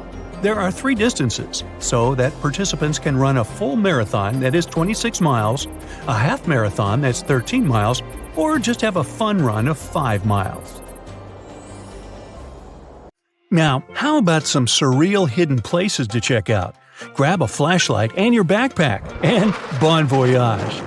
The trip starts in the mountainous country of Switzerland. You travel to the town of Waltensburg in the eastern part of the country. It's raining and it's very cold, but you still make your way to the bottom part of a mountain, where your first adventure awaits. After climbing up high in the mountains, you see a strangely shaped castle. To get there, you must walk up an extremely narrow pathway. Don't look down, you think to yourself. You tighten the straps of your backpack and manage to walk along the pass. Standing at the door of the castle, you really can't believe what you see. A 13th century fortress built entirely of stone. Today, all that is left of Krafenstein Castle is mainly its ruins, but their condition is good enough to get an idea of what the place looked like back in its glory days. You take your time to explore the castle inside, but honestly, this place gives you the chills and you're ready to move on. The next place on the list is Turkey. A plane and then a car ride later, you arrive in the city of Churum in the northern part of the country. On the outskirts of Churum, you find a valley filled with old, overgrown mountains and see the beginning of the trail you're about to hike. The way is extremely steep, but it leads to a secret door carved in the mountain. Congratulations! You've just arrived at Kapilikaya. The huge door is a massive arched stone that blocks the entrance to a hidden building. Experts think it has existed since the 2nd century BCE. Unfortunately, the huge door won't open, so what's hidden inside is a mystery today. It's guessed that there is a room inside. Some locals say there's a treasure hidden there too, but until today, no one has managed to enter the place to check. Okay, it's time to get moving before night falls. Next, you get the unique opportunity to travel to Ethiopia. Wandering around the city of Lalibela, you stumble upon a huge pit carved in the ground. You approach it carefully, and soon enough, you see a magnificent terracotta building, so richly detailed it leaves you mesmerized. But that's not all. There are 10 other pits just like this one, hiding King Lalibela's 12th century buildings. All 11 constructions are different from one another, yet share a similar recognizable style. They were hand-carved over the span of 24 years, only with the help of chisels, which is unbelievable given that these buildings are up to 50 feet high. That's about as tall as 5 African elephants stacked on top of each other, if you could do that. This unconventional way of construction made them entirely monolithic, meaning they were carved out of just one gigantic piece of rock. Pretty impressive, huh? Once you leave Ethiopia, you grab a flight to southern Italy, right there on the tip of the boot. No hiking is needed here. Whew! Your friend takes you to a site called Sassi di Matera. It's a Paleolithic city carved in the slope of a steep hill. You might feel like you've traveled in time here, as local stone houses and ancient buildings are unlike anything you've ever seen before. The site, also known as De Sassi, is suspected to be one of the first human settlements in Italy, dating back to over 9,000 years ago. Wandering around the town, you might get invited inside one of the cave-like houses. Oh, and as weird as it may sound, some of the streets run on top of people's homes. Talk about Paleolithic urban planning. You're probably becoming an expert on rock-cut architecture by now, but there are still a few sites left on your list. Next off, you head to Slovenia to visit the world's largest cave castle. This medieval castle was built on top of a 400-foot-high cliff and was designed to be impenetrable. Luckily for you, security is much more relaxed today. Still, if you're looking for a more challenging and less touristy way inside, you can get into the castle through one of its many underground tunnels. They were built over 800 years ago for the owner of the castle. He needed secret passageways to sneak supplies. Today, Prajama Castle is both enchanting and mysterious. I'd say it depends on whether it's a warm sunny day or a cold stormy night. After this medieval experience, you head on to visit Petra, a magnificent Jordanian monument found in the middle of the desert. To get around here, you'll need a large supply of water and sunscreen because it's going to get hot. But this site is worth it. The city of Petra is a marvel of the ancient world. Back in the 4th century BCE, this region was a trading hub at the crossroads of commercial routes. Petra was a wealthy city, home to the Nabateans, an Arab Bedouin tribe that thrived in the region for many years. The rock-carved gate-like structure Petra is famous for is called the Pharaoh's Treasure. It stands at the main entrance to the site and is said to have a treasure hidden inside. You might feel tempted to check it out for yourself, but that's an adventure for another trip. For now, you hop on another plane ride, this time to the Americas. First, you visit the USA, more specifically, the mountainous state of Colorado. You make your way to Mesa Verde National Park.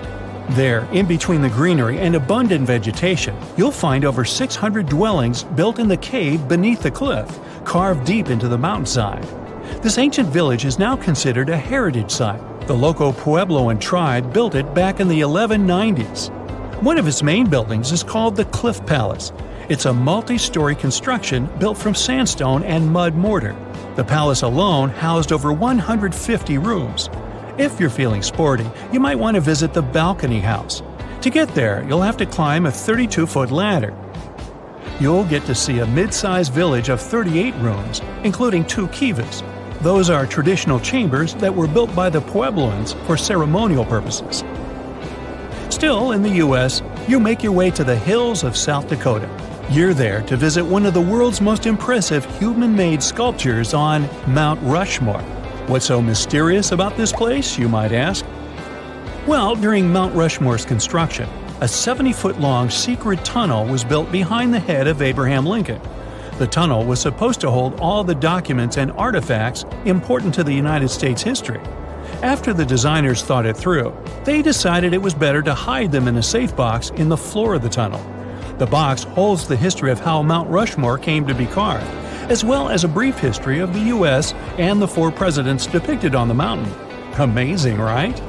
Now, you're headed down to Machu Picchu, a South American site hidden between the Peruvian mountains. Machu Picchu itself is already a mystery. Researchers still don't know why or even how the ancient Incan civilization managed to engineer the stone-built citadel all the way back in 1450 CE. To get there, you must endure a 3-day hike, reaching the impressive altitude of 8,000 feet above sea level. Or you can get a train, but that's no fun, right? You're here to check on a relatively new discovery.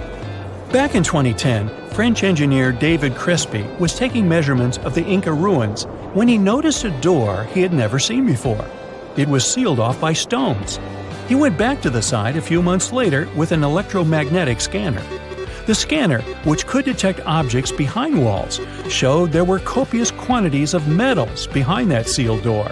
The researcher contacted the Peruvian authorities requesting to remove the rocks, but they didn't authorize it. As of today, the door is still locked. Whew, this trip was long, wasn't it? Make sure to get some rest, Indiana Jones.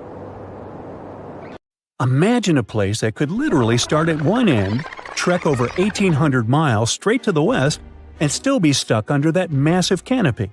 This place is like a haven for all sorts of crazy creatures, hosting around 10% of the world's species. It's always been seen as this wild, untouched paradise where humans haven't messed things up yet.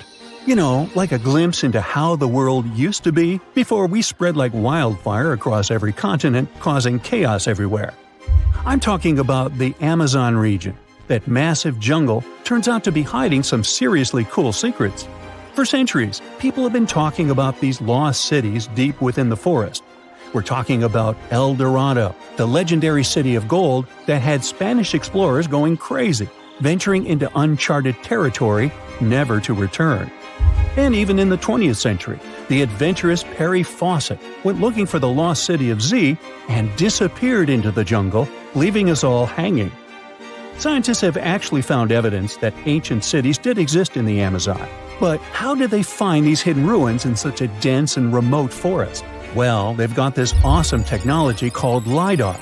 Basically, they hopped into a helicopter and used light-based remote sensing to digitally strip away the canopy and reveal the ancient ruins of a massive urban settlement around Llanos de Mojos in the Bolivian Amazon.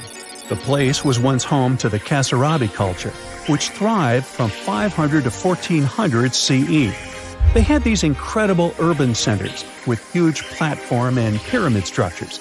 They even had raised causeways connecting different suburban-like settlements spread across miles and miles of land. These guys were seriously ahead of their time, and they had an epic water control and distribution system with reservoirs and canals. So yeah, the Amazon rainforest wasn't just some untouched wilderness. It was actually heavily populated and even urbanized for centuries before recorded history of the region began. But the thing is, a bunch of people turned a blind eye to the fact that there were actually some pretty cool architectural sites lurking around here that totally deserve some exploring. Scientists predict that in the next 10 to 20 years, we're going to uncover a ton of these cities, and some might even be bigger than the ones we're talking about here. Michael Heckenberger, an anthropologist with the University of Florida, points out that we've seen some similar settlement features, like moats and causeways, in other parts of the ancient Amazon. This new research reveals something totally mind-blowing. Past examples of urbanism in the Amazon were more like groups of villages connected together, not quite what we'd call urban.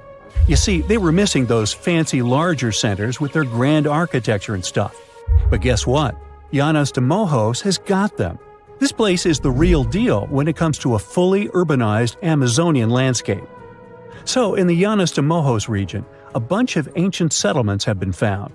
These were home to the Kasarabi people, who were all about hunting, fishing, and farming maize. We're talking about hundreds of sites spread across 1,700 square miles. But these sites were so remote and hidden in the tropical forest that it was like trying to find a proverbial needle in a haystack. A team of archaeologists weren't going to let that stop them, though. They decided to take to the skies and use some fancy LiDAR mapping technology. Just imagine an aircraft flying over the area, shooting out a bunch of infrared beams. These beams hit the ground and bounce back, giving us the distance to different objects. It's like creating a super detailed map from above. Using computer software, these genius scientists were able to strip away the trees from the images, revealing the Earth's surface and all the ancient archaeological goodies hidden beneath. And boy, did they strike gold. They found a whopping 26 unique sites, including 11 that nobody even knew existed before. So what about these 26 super cool sites? Among them, we've got Landavar and Kotoka, which are like these huge urban centers. And get this, we already knew they existed, but the new maps revealed they cover 1.5 and 1/2 square miles respectively. These centers are surrounded by moat and rampart fortifications, like something out of a medieval castle, and they've got all sorts of crazy stuff inside. We're talking artificial terraces, massive earthen platform buildings, and pyramids that reach over 70 feet tall. All these epic buildings are actually facing the north-northwest. It's like they were trying to align themselves with the cosmos or something. This kind of cosmic worldview can be found in other ancient sites in the Amazon too. Now, let's take a bird's eye view and strip away all those pesky trees. We can see these two centers in all their glory, and they're actually connected to a whole network of settlements through a bunch of causeways. Picture it like spokes on a wheel, stretching out for miles. Canals also stretch out from these main centers and connect to rivers and Laguna San Jose. It's like they had their own water delivery system going on. These ancient guys totally reshaped the whole landscape with their crazy cosmology. The only bummer is that their impressive architecture was made from mud brick. While it looked amazing back then, it just wasn't as durable as the limestone used by the Maya. What happened to the Kasarabi and their settlements is still a big mystery. But based on dating at the sites, it looked like they disappeared around 1400 CE, way before Europeans arrived in the Amazon. One theory is that a massive drought hit the region and messed everything up. The researchers found these massive water reservoirs at various sites, which is pretty interesting, considering how rainy the Amazon is known to be. Who knows if they were for drinking water or farming fish and turtles? But hey, severe droughts have happened in the past, and it only takes a couple of bad harvests to make people pack up and move on. What's even more interesting is that these communities thrived in the same area where this guy Faucet we mentioned before went missing while searching for his lost city of Z. Maybe he was onto something after all.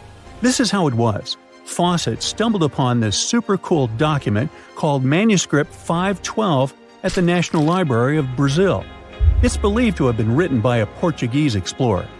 Now, according to this document, back in 1753, a group of explorers discovered the remains of an ancient city. It had arches, a statue, and even a temple with hieroglyphs. But the document didn't spill the beans on where this city was located. So Faucet got all hyped up about finding this city and made it his secondary mission after his main goal of finding something called Z. At one point, he had to come back to Britain to run some errands, but in 1920 he decided to give it another shot. Faucet went on a personal expedition to find the city, but it was unsuccessful. 5 years later, Faucet, his son Jack, and their buddy Raleigh Rimmel disappeared in the Mato Grosso jungle.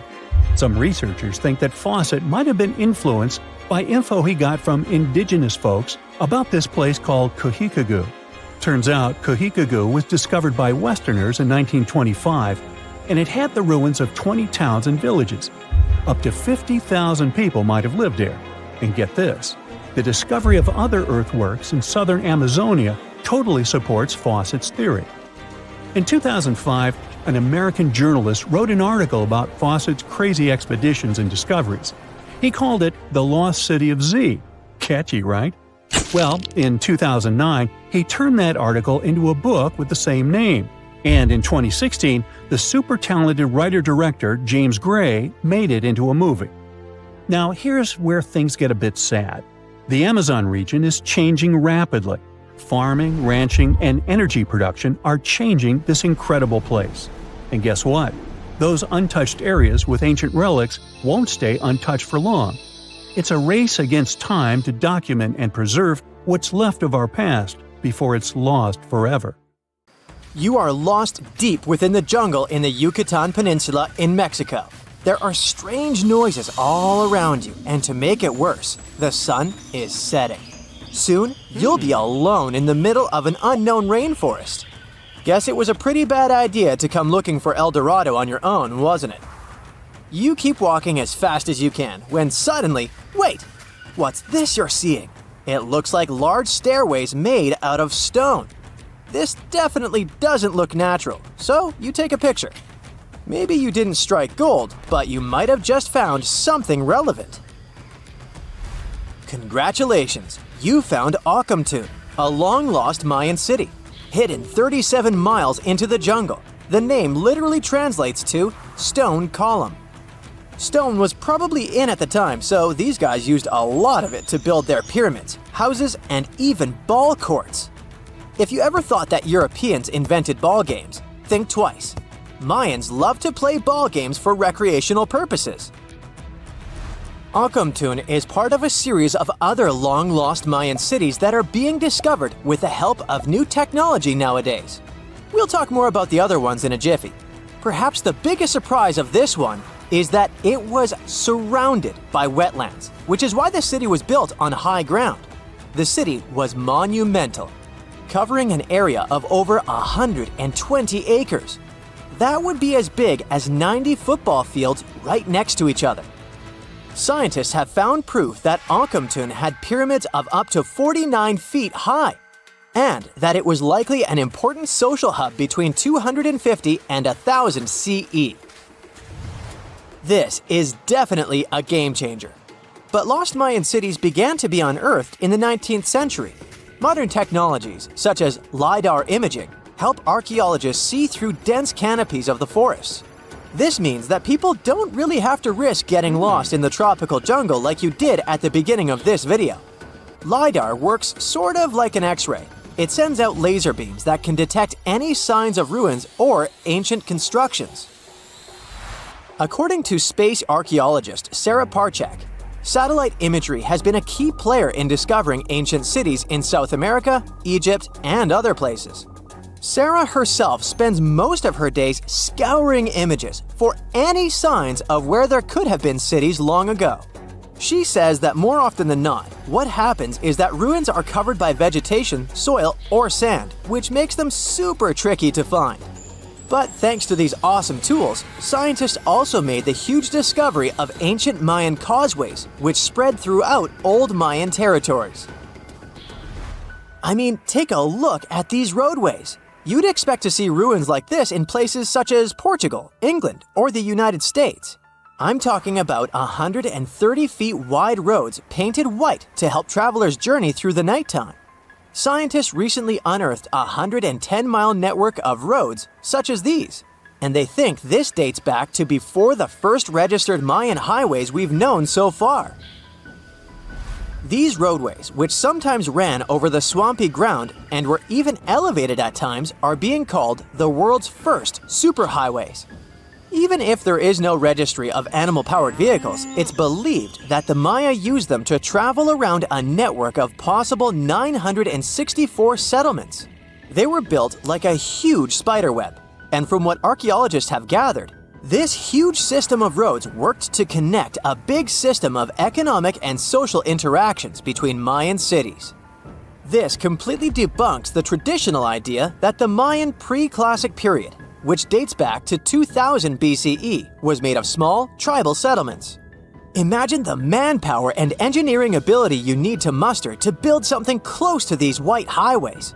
Scientists believe that these causeways were built pretty much the same way as the Mayans built their pyramids, with a mixture of mud and quarry stone. Oh, and using several layers of limestone to make them white. That's pretty cool, right? But let's take a few steps back for a moment to get some context. The Mayans were one of the biggest pre-Columbian civilizations living in the Americas. Until now, experts believe that at its apex, the Mayan civilization consisted of over 40 cities with a population of millions of people. That's a lot of folks. Their civilization spanned Mexico's Yucatan Peninsula, Guatemala, and Belize. And they survived mainly on agriculture. The thing is, the Yucatan Peninsula was an extremely difficult place to grow crops. So the Mayans had to develop a complex irrigation system in most of their cities. They built a series of ceremonial buildings, pyramids, and plazas. The Mayans might have been keen pyramid builders, but they also developed an advanced astronomical system. With whatever ancient technology they had, they were able to predict the exact location of planets such as Venus and Mars, as well as the exact dates of eclipses. If you've ever seen examples of ancient Mayan cities, this is Tikal. Located at the heart of the Guatemalan jungle, Tikal is believed to have been the capital of the ancient Mayan conquest state. At its height, it was comparable in importance to cities such as London or New York in today's world. It's composed of a series of complex monuments. The North Acropolis is one of Tikal's most ancient complexes of monuments. Built solely by human hands around 350 BCE, it served as the resting place of kings and chiefs. Its monuments are up to 200 feet high. Back in the day, the step pyramid temples were painted a beautiful red. Mayans loved that color. Today, of course, you'll only see the limestone. Then there's Chichen Itza. It's got one of the best preserved pyramids on Earth to date. Located in Mexico's Yucatan state, this Mayan city is well over 1,500 years old. At its peak, it was home to 35,000 people. The site covers 4 square miles of land. The highlight is El Castillo, a tremendous step-like temple standing 80 feet above ground.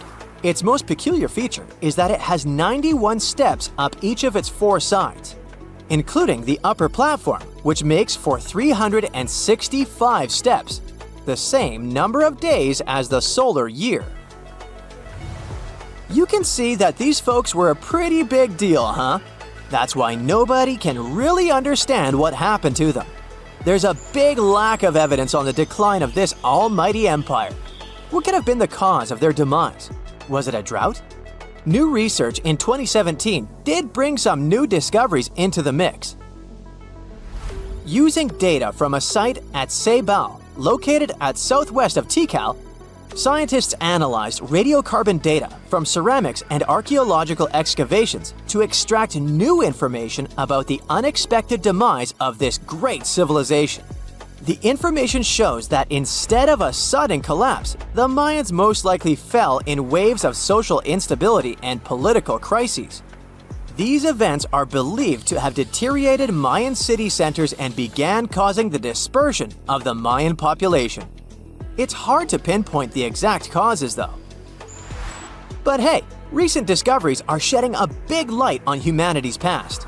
Not only about the Mayan Empire, but about other long-lost civilizations of South America. A major recent discovery in Brazil was done using satellite imaging technology and is also shocking scientists. Some images from near the Xingu River, also in the Amazon, suggest that cities of millions of people might have existed inside the jungle, way before our modern civilization ever existed. I mean, if this doesn't shock you, I don't know what will. Satellite imagery also detected a network of trenches dating back to 200 and 1200 CE in the Bolivian Amazon forest. These proofs suggest settlements that could have supported around 60,000 people right in the middle of the Amazon forest. When researchers from the University of Florida went on ground to check the satellite information, they were shocked to find several mounds that were accompanied by ditches and geoglyphs. Archaeologists also found remnants of carefully designed walls centered around plazas, much like the type of construction done by the ancient Mayans.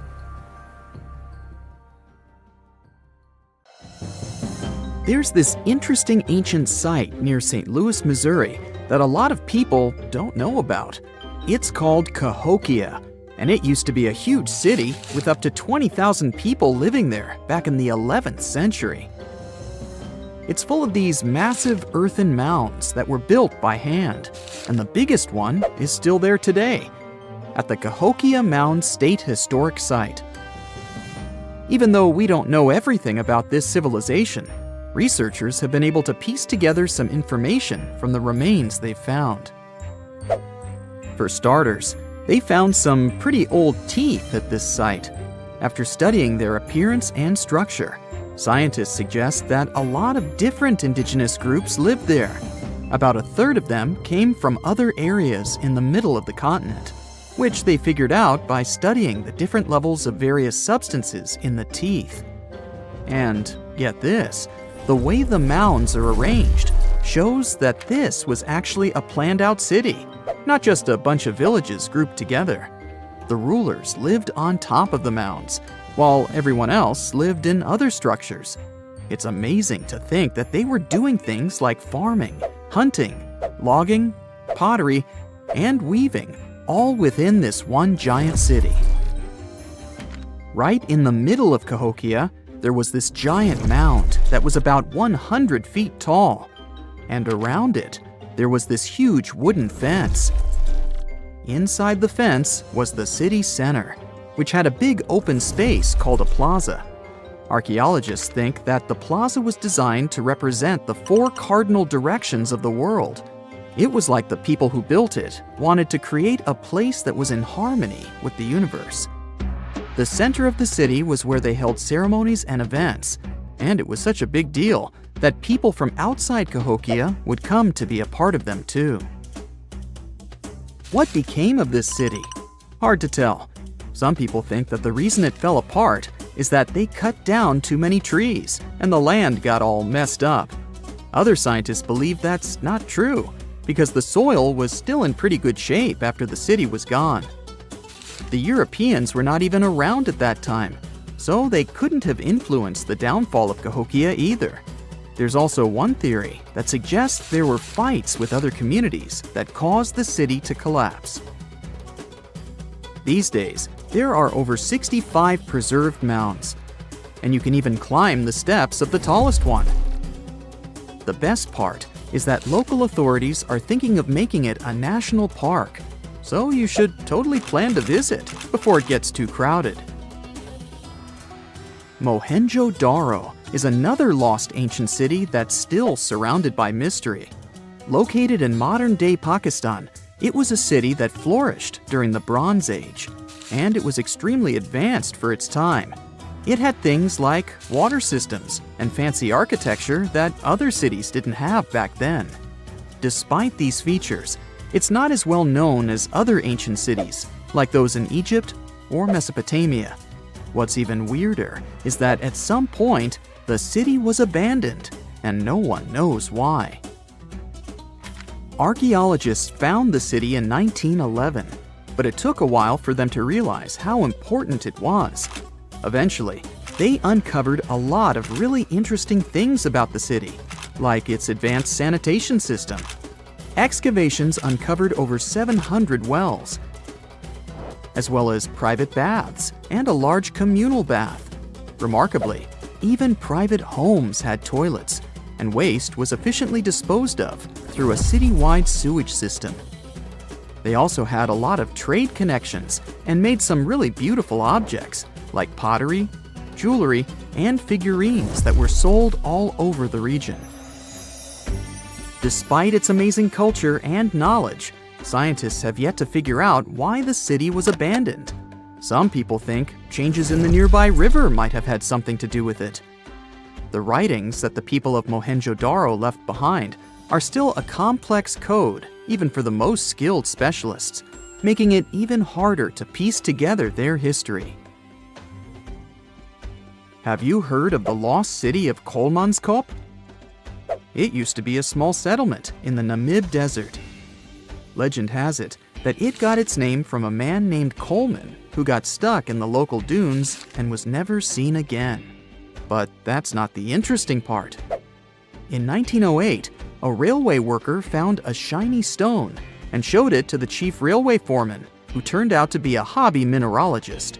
They discovered it was a diamond, and soon, Kolmanskop became the richest town in Africa and one of the richest places in the world.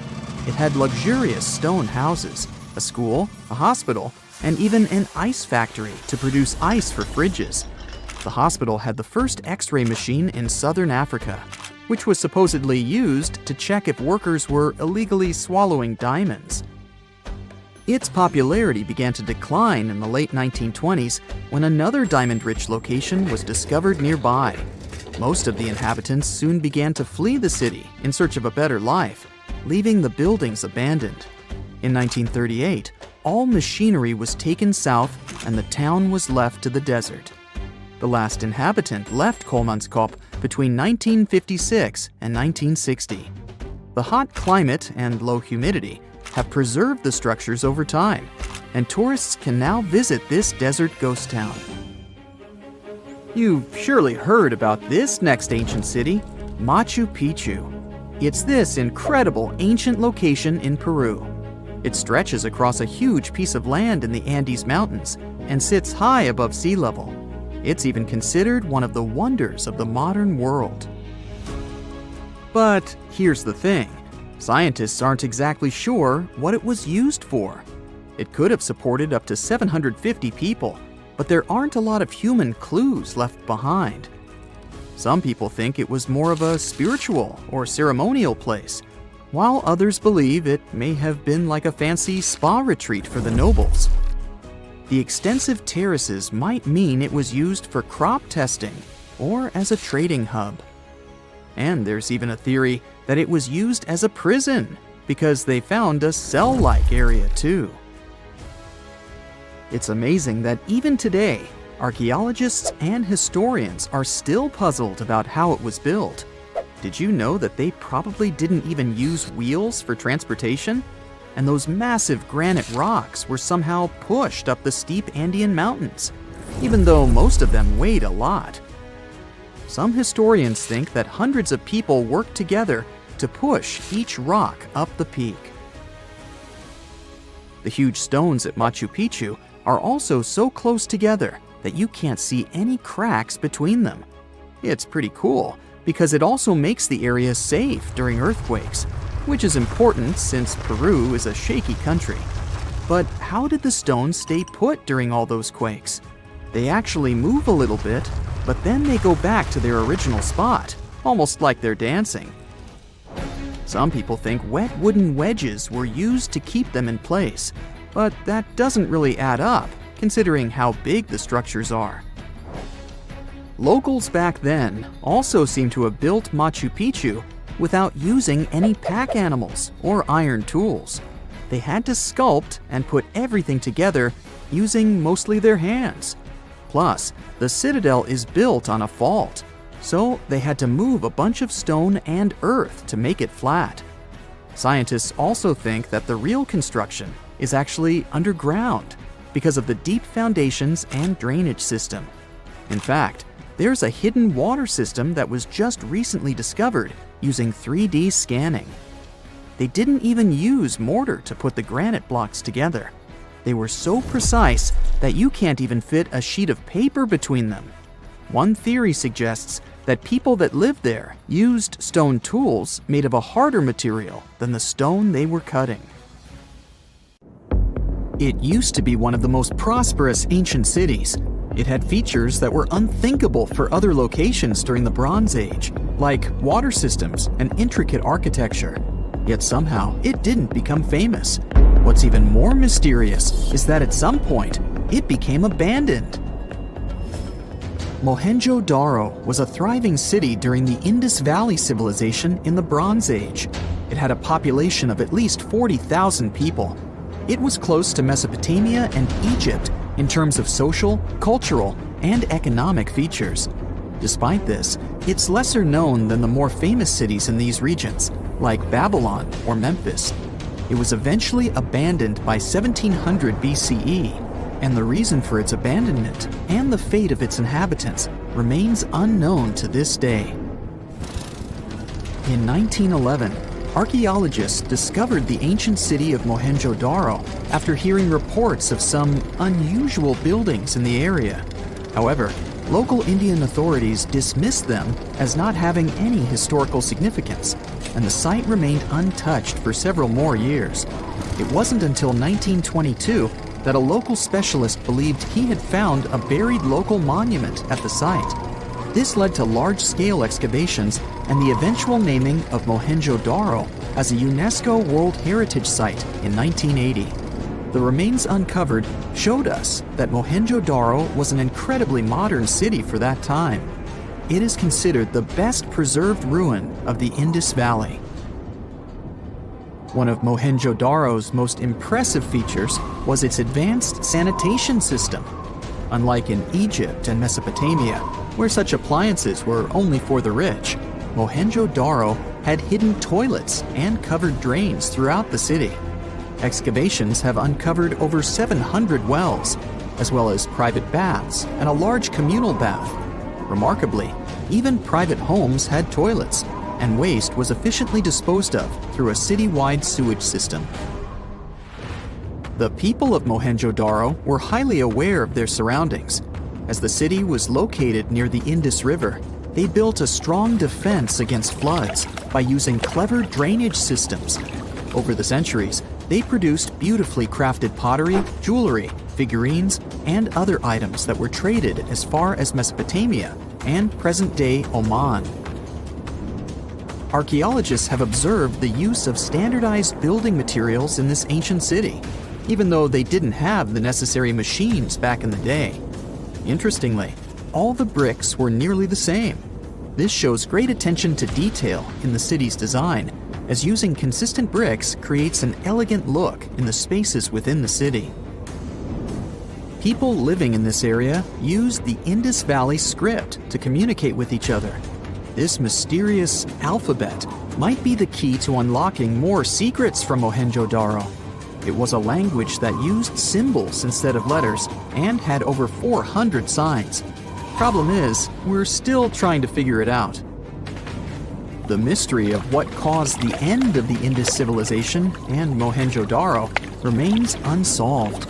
Some archaeologists suggest that the Indus River might have changed its direction. This could have led to problems in cultivating food if there was suddenly too much water in the city.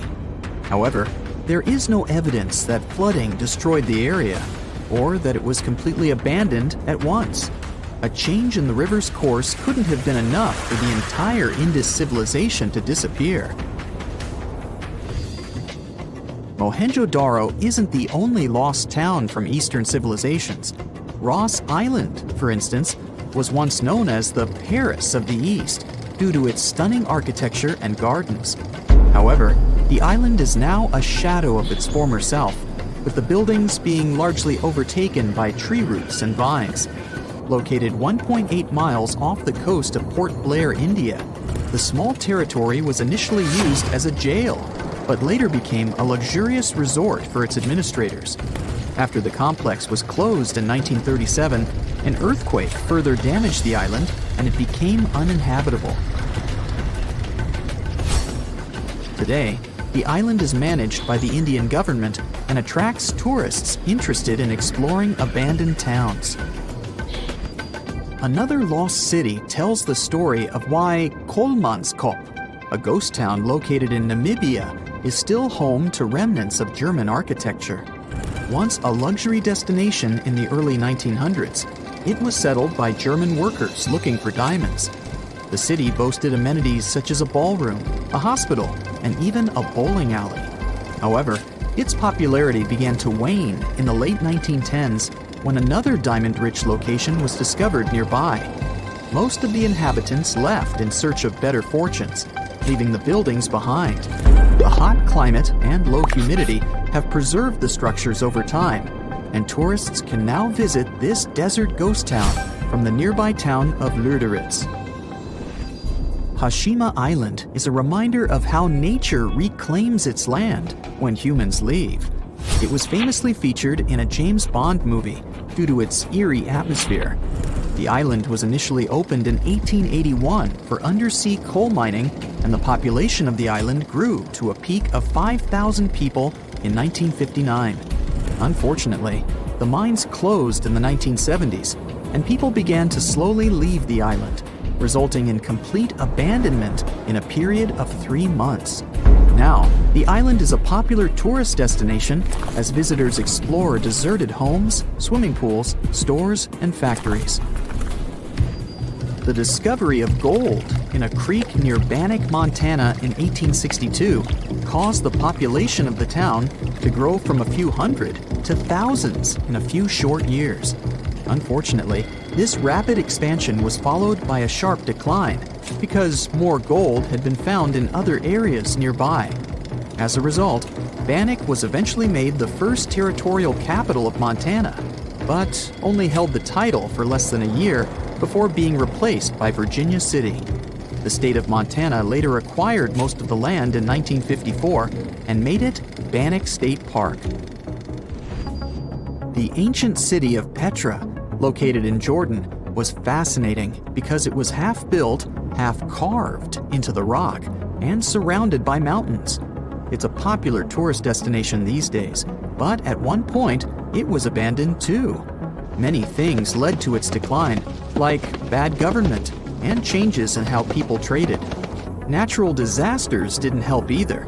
This city saw a lot of earthquakes ruining its constructions and damaging its water systems. Since people had no place to live, no water, and nothing to sell to make money, they eventually moved on to better locations. The city remained hidden for almost 500 years until it was rediscovered in the 1800s.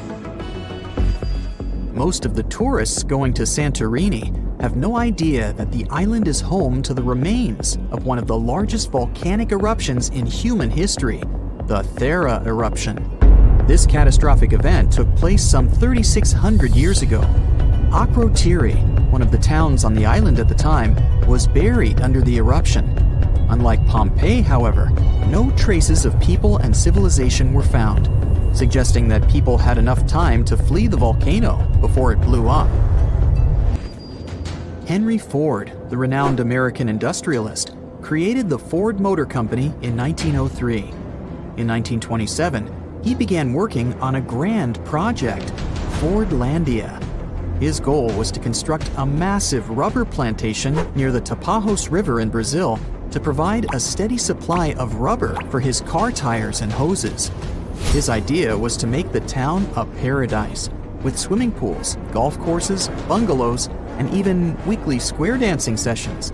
Unfortunately, the trees in the plantation soon became infected with leaf fungus, making the project a failure. Ford invested a whopping $20 million in this endeavor, yet it was unable to produce the necessary rubber. So Ford sold the land to the Brazilian government in 1945. The buildings that were built are still there, although they have been taken over by nature and are visited by tourists. Sky City is a residential area located in the Asian Hangzhou suburbs. It was built in 2007 and was intended to be a replica of Paris. The city even has its own Eiffel Tower, as well as copies of other iconic Parisian landmarks like the Opera Garnier and the Champs-Élysées. It also has luxurious villas and apartments, a man-made lake, gardens, and parks. Despite its grand plans, it's almost completely abandoned. Nobody wants to live here because it's really expensive. It is, however, a pretty nice location for locals to take pictures, in case they want to trick people into thinking that they just landed in the French capital.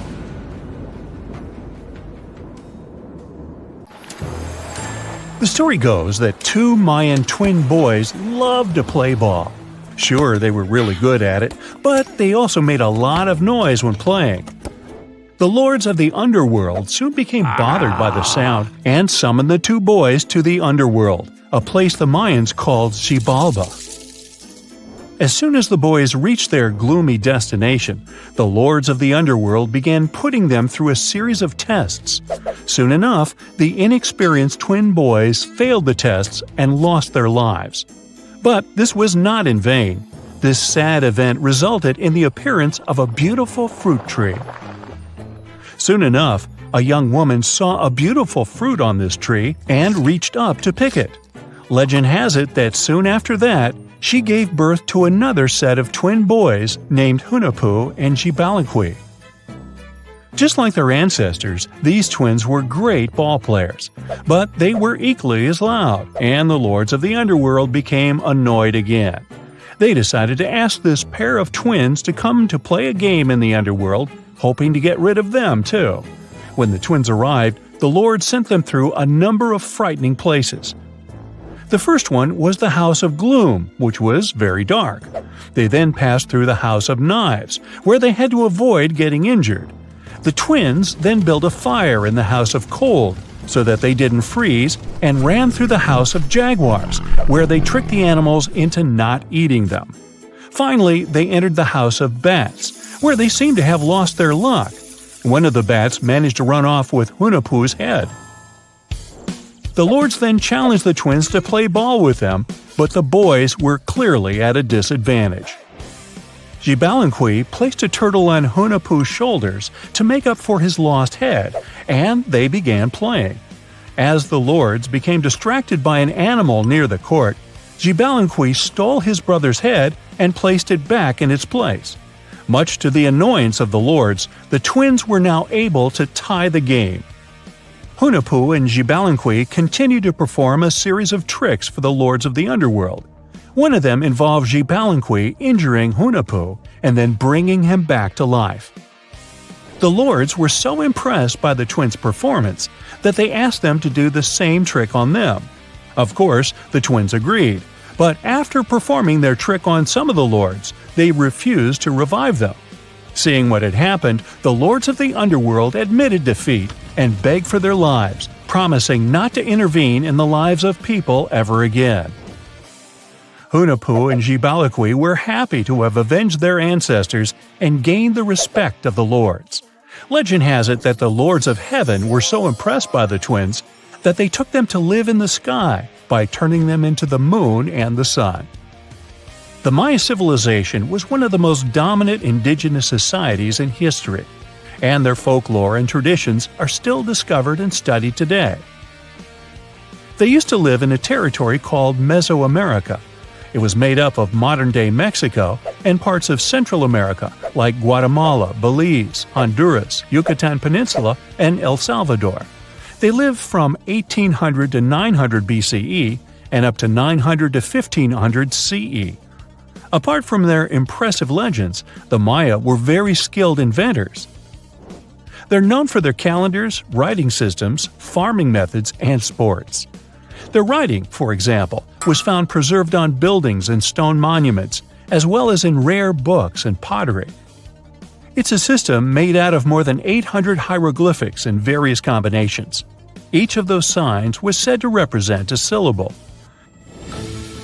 Their writing system was deciphered by accident by Tatiana Proskorakov, an American woman who initially studied to be an architect. Since she didn't find a job in her field, she eventually became a Mayanist in her own right, despite not being academically trained.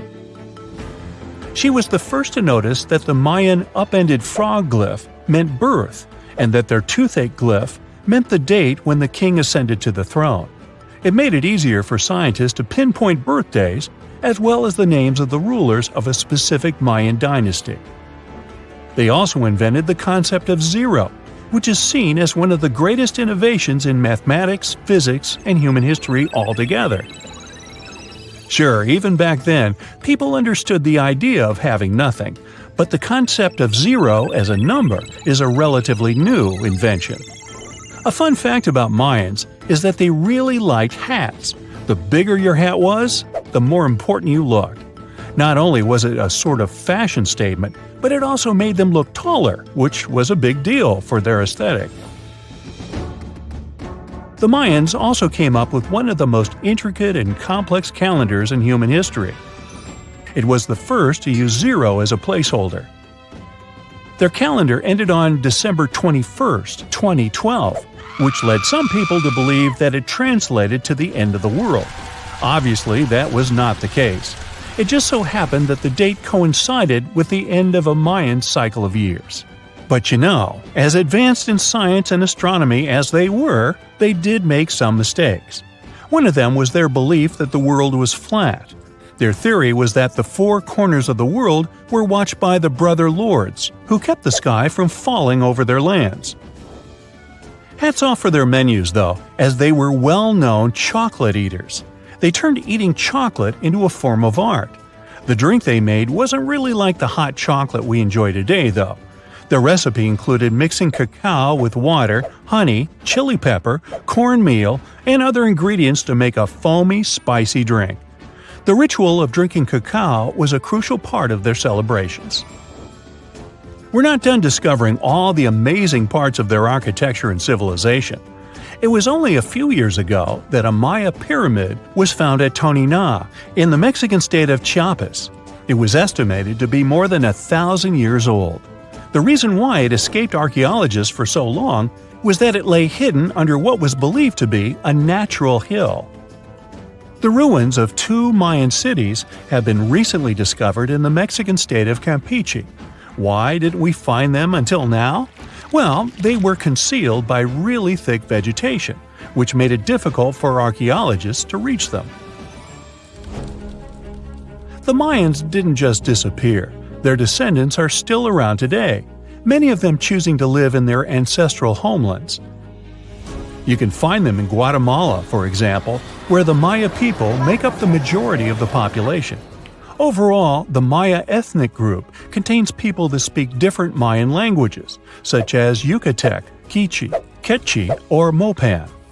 They had no idea what a spa day was, but the Mayans really enjoyed a nice sweat once in a while.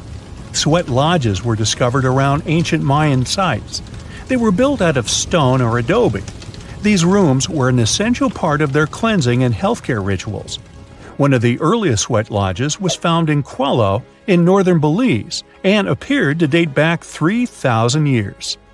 One of the most important parts of the Mayan culture was a ball game which they named Pix. It had both political and spiritual significance. We can see ball courts at important parts of Mayan archaeological sites. The main goal of the game was to pass a rubber ball through a very high stone hoop without using your hands. Basically, it was a combination of soccer and basketball. However, it could have serious consequences. The loser could, at times, even lose his own life. Ooh, high stakes indeed. Because of this game and the need for bouncy balls, the Mayan people were some of the first cultures to use rubber. They made it using natural latex. There were different kinds of rubber depending on what natural substances the latex was mixed with. And that, my friend, is the way the ball bounces. Sorry, but you know me, I just couldn't resist. Imagine you could spend an entire week scanning ancient ruins and taking photographs of the world's most surreal archaeological sites. Would you be up for it? So, let's do some digging. The first stop on your busy itinerary is Southeast Asia. It's home to some pretty cool ruins. You start in Bagan, located in the hinterlands of Myanmar. There are many ways to visit the site, and you're glad you've booked 2 different experiences. The first one is a hot air balloon trip at sunrise. Right before dawn, you board the balloon, and as soon as the sun starts to appear on the horizon, you begin your flight over the marvelous area. As the sun rises, it glistens on more than 2,000 conic-shaped golden structures. The hot air balloon ride is quick, but it gives you unparalleled views of all the 40 miles over which the site sprawls. Back on land, you rent a bicycle and roam the village of ruins. Some of them are open and allow you to peep inside. These magnificent ruins were built between the 11th and 13th century CE and were mainly places of worship. There were originally over 10,000 buildings, but they were gradually deteriorating over time due to earthquakes. Thankfully, the site became a UNESCO World Heritage Site back in 2015 and has since been preserved. Up next, you catch a flight to Cambodia. You take some time to visit Angkor, the world-famous archaeological site nestled deep within the jungle. Good thing you've brought bug spray with you. The city of Angkor was once the capital of the Khmer Empire from the 9th to 15th century. FYI, the word Angkor means capital city in the Khmer language. The city was founded by King Yasovarman I, and it became one of the largest cities in the pre-industrial world. Researchers say nearly 1 million people live there. Until today, Angkor is admired for its stunning architecture. The Khmer style is recognized in the use of huge blocks of sandstone. The towers are believed to have been once decorated with gold. But today, the site is a maze of vine-covered temples. The city was abandoned in 1431 and wasn't rediscovered until the 1840s. Oh, and just so you know, this is also a UNESCO Heritage Site. It became one in 1992, in case you want to brag to your friends about your culturally rich adventures in the future. Now, your trip continues in Egypt. You're here to visit the Karnak Temple in the city of Luxor. You opt for the most unusual way to get to Luxor. That is, a boat ride down the Nile River. Leaving Cairo, you head south until you reach the famous ancient city. Luxor was once the capital of Egypt and a true hub of power and wealth. That is why the Karnak complex is such a great archaeological site. You choose to visit it at night, and still at the entrance, you are struck by the site's beauty. In the evening, artificial lights cast a golden glow on the temple statues and stone columns. The temple is huge and was built mainly around the 18th and 19th centuries BCE. Each Egyptian pharaoh from that period left their own architectural mark on the site. The highlight of this tour is taking a walk through the Avenue of Sphinxes and discovering the Great Hypostyle Hall. This hall is filled with towering pylons and solid sandstone columns, a true wonder. From Egypt, you head down to Jordan. Now, if you like terracotta landscapes, you've come to the right place. The city of Petra is a marvel of the ancient world. Located in Jordan's desert, the city was a commercial hub back in the 4th century BCE. The Nabateans, an Arab Bedouin tribe, lived in the so-called Rose City and thrived for many years, having accumulated a significant amount of wealth.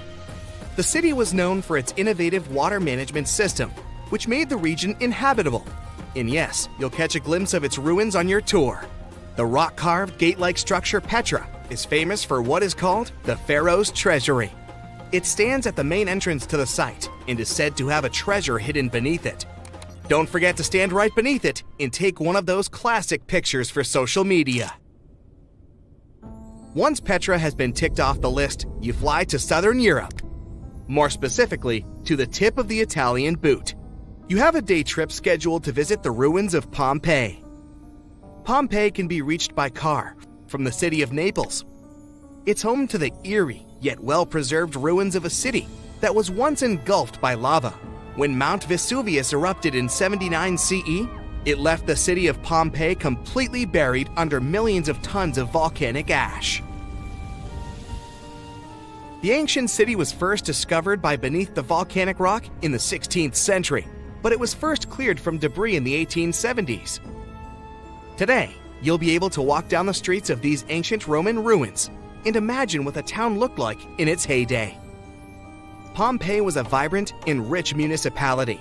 The site's ruins revealed that many areas of Pompeii had boasted impressive bakeries, markets, and even houses with balconies, which were a sign of great wealth at the time. And believe it or not, even some artworks survived the eruption.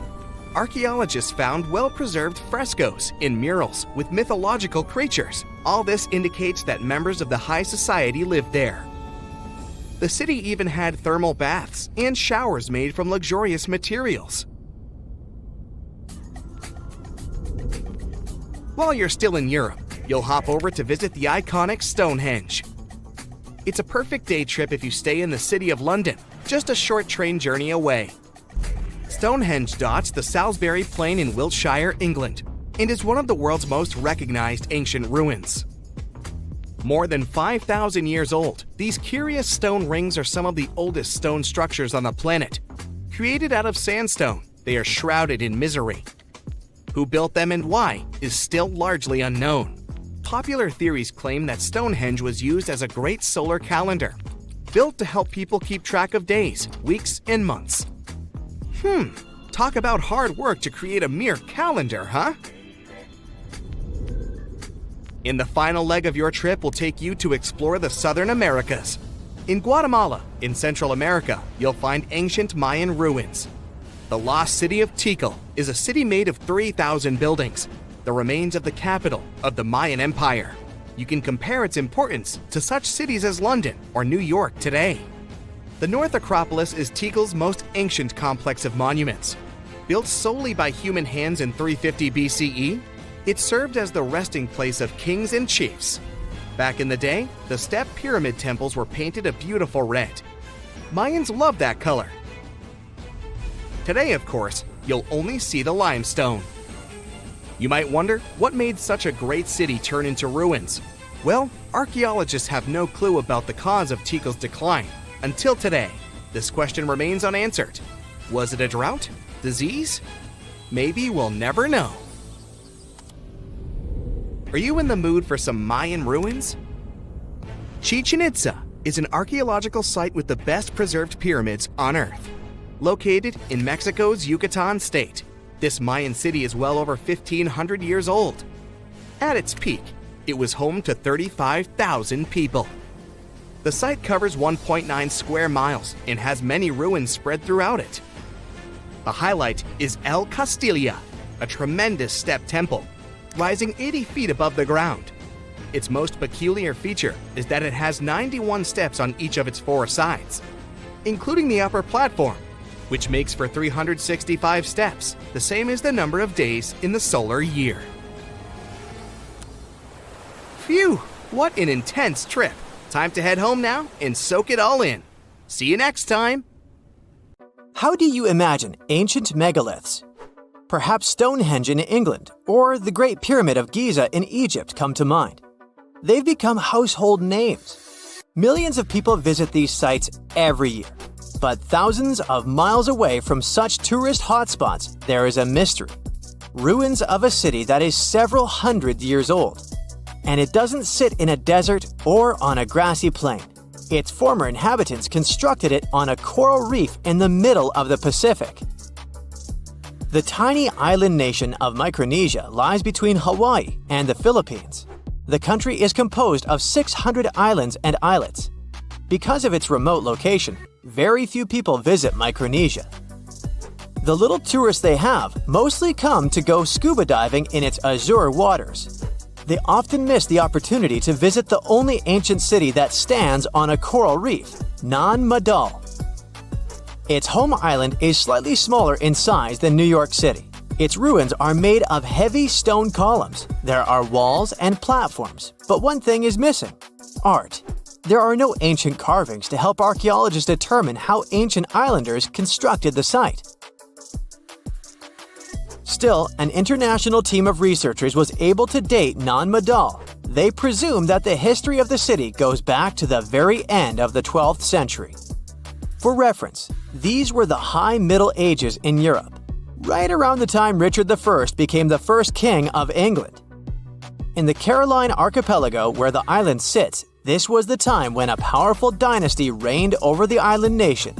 Its chiefs ruled for 1,000 years and unified the islanders. This enabled them to construct something as imposing as Nan Madal. One of the local legends said that the final resting place of the first of these chiefs was somewhere among the ruins. National Geographic launched an expedition to investigate this oral history, and sure enough, they discovered a tomb. It was the size of a football pitch. It featured a labyrinth of walls and passages, just like the ones found in the Egyptian pyramids. The list of similarities doesn't end there. The stone structure in Micronesia didn't seem to have a practical purpose, and a lot of effort went into building it. Its construction presents an engineering mystery for archaeologists. The same can be said for the pyramids in Egypt. The recently discovered tomb offers a clue. It contained an underground crypt which was capped off with a basalt stone. This is a volcanic rock that forms after lava cools down. It's dark in color and rich in iron and magnesium. The whole island is made of a similar volcanic material. It used to be part of an ancient volcano that eroded over time. Basalt boulders can be found all over the archipelago. They're in the shape of long hexagonal columns. The shape is not unusual and can be found all over the planet. Perhaps the most impressive site of basalt columns is Giant's Causeway in Ireland. These rocks formed from 1 to 8 million years ago. The locals probably sourced them from several quarries on the island. This is where the mystery begins. They each weigh several tons, so it's unclear how the natives transported them to the site. They had to navigate the entire width of the island and a lagoon covered with mangroves. These are dense shrubs and trees that grow near the coastline. And the size of the site is impressive. It spans close to 190 acres of a shallow coral reef. That's 4 times the surface size of Grand Central Station. As you might know, the Great Barrier Reef off the northeastern coast of Australia is the largest coral reef system on the planet. But it's a completely natural formation. The coral reef that supports Nan Madal isn't. It's man-made. Stone structures there rest on around 100 artificial coral reefs. The tribes that used to live in the area constructed each and every one of them. They stand at a height of about 3 feet above the waterline.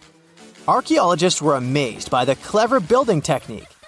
Ancient builders would paddle out at low tide and retrieve coral from the surrounding waters. The conditions for it to grow fast here were perfect. Then, they placed parts of the coral inside underwater frames of stone. Once the first level was filled in, they added another row of stones and repeated the process. This allowed the foundation to rise above the water level. These islets were crisscrossed with tidal canals. The site had 12 walls to protect it against the sea. Harbors today still have similar breakwaters. The general layout of Nan Madal earned it the nickname the Venice of the Pacific. The coral base was strong enough to support the weight of all those basalt columns. Some estimates reveal that all the stones used in the construction weighed 250 million tons.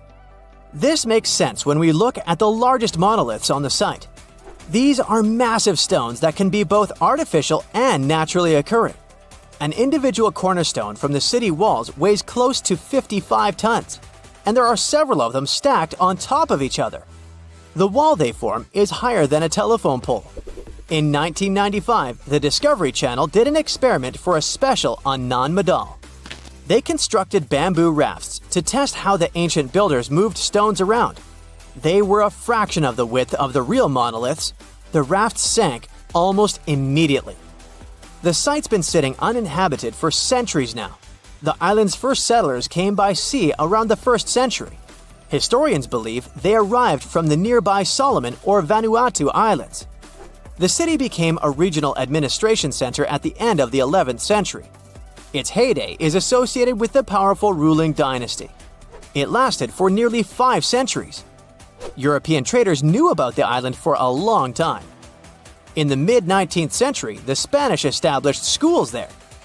In 1873, a Polish anthropologist was the first to systematically explore the ruins of the city. He found heaps of coral, simple bracelets, necklaces, and stone axes. There were also round discs with a hole in the middle that probably served as currency. In modern times, the island became part of Micronesia. Today, the local tribal chief is the supervisor of the ruins. His title dates back to the times of Nan Madal's builders. But the locals cannot explain how exactly their ancestors erected the stone structures. The country's former top archaeologist was once quoted saying, "We don't know how they brought the columns here, and we don't know how they lifted them up to build the walls." Researchers from around the world were determined to get to the bottom of this mystery, quite literally. In 2019, an American team of scientists performed the first ever LiDAR scan of the site. This type of radar uses laser wave pulses to scan under the surface of the Earth. This allows the technicians to create a 3D image of the ground below. The scan revealed a complex irrigation system on the tiny island. This probably explains how ancient Micronesians were able to supply the nearby settlements with drinking water. When it comes to food, it was probably boated in. According to the local population, historians estimate that at the time of the city's construction, 20 to 30,000 people lived on the island. In 2016, UNESCO inscribed Nan Madal as a World Heritage Site. The future of the city is uncertain because of the state the waterways are in. They're overgrown with mangroves. The vegetation is undermining the existing structures, and more can be done to promote the place as a tourist attraction. The site gets about 1,000 visitors annually. Compare that to 50,000 people who visit Easter Island each year. Both destinations are pretty far away from the nearest mainland. The distance from Nan Madal to California is more than twice the length of the Mississippi River. See this place on the map? Yeah, right there. It's estimated that around 100 people have vanished or lost their lives here. Why, you ask? Well, it seems they were all looking for this guy, Percy Faucet. He was a British colonel, famous for his sharp blue eyes, perfectly groomed beard, and signature hat. He looked like a character from Pride and Prejudice, but lived more like Indiana Jones. In fact, this character was inspired by Fawcett's story. But his disappearance in 1925 was more macabre than any movie plot. Colonel Faucet was bold. Not the ask your neighbor's Wi-Fi password kind of bold. I'm talking full-on, I don't care that much about my life bold. He used to be a soldier in Sri Lanka and even did a secret spy gig in Morocco, but he needed more. So in 1906, Fawcett started exploring parts of Brazil and Bolivia where no one had dared to go before. His mission was to create secret, mind-blowing maps. Okay, that doesn't sound too risky, but trust me, it was. If you want to explore the world nowadays, you just open Google Earth and, well, that's it. No danger, no adrenaline, just maybe one or two creepy street view photos. Ew.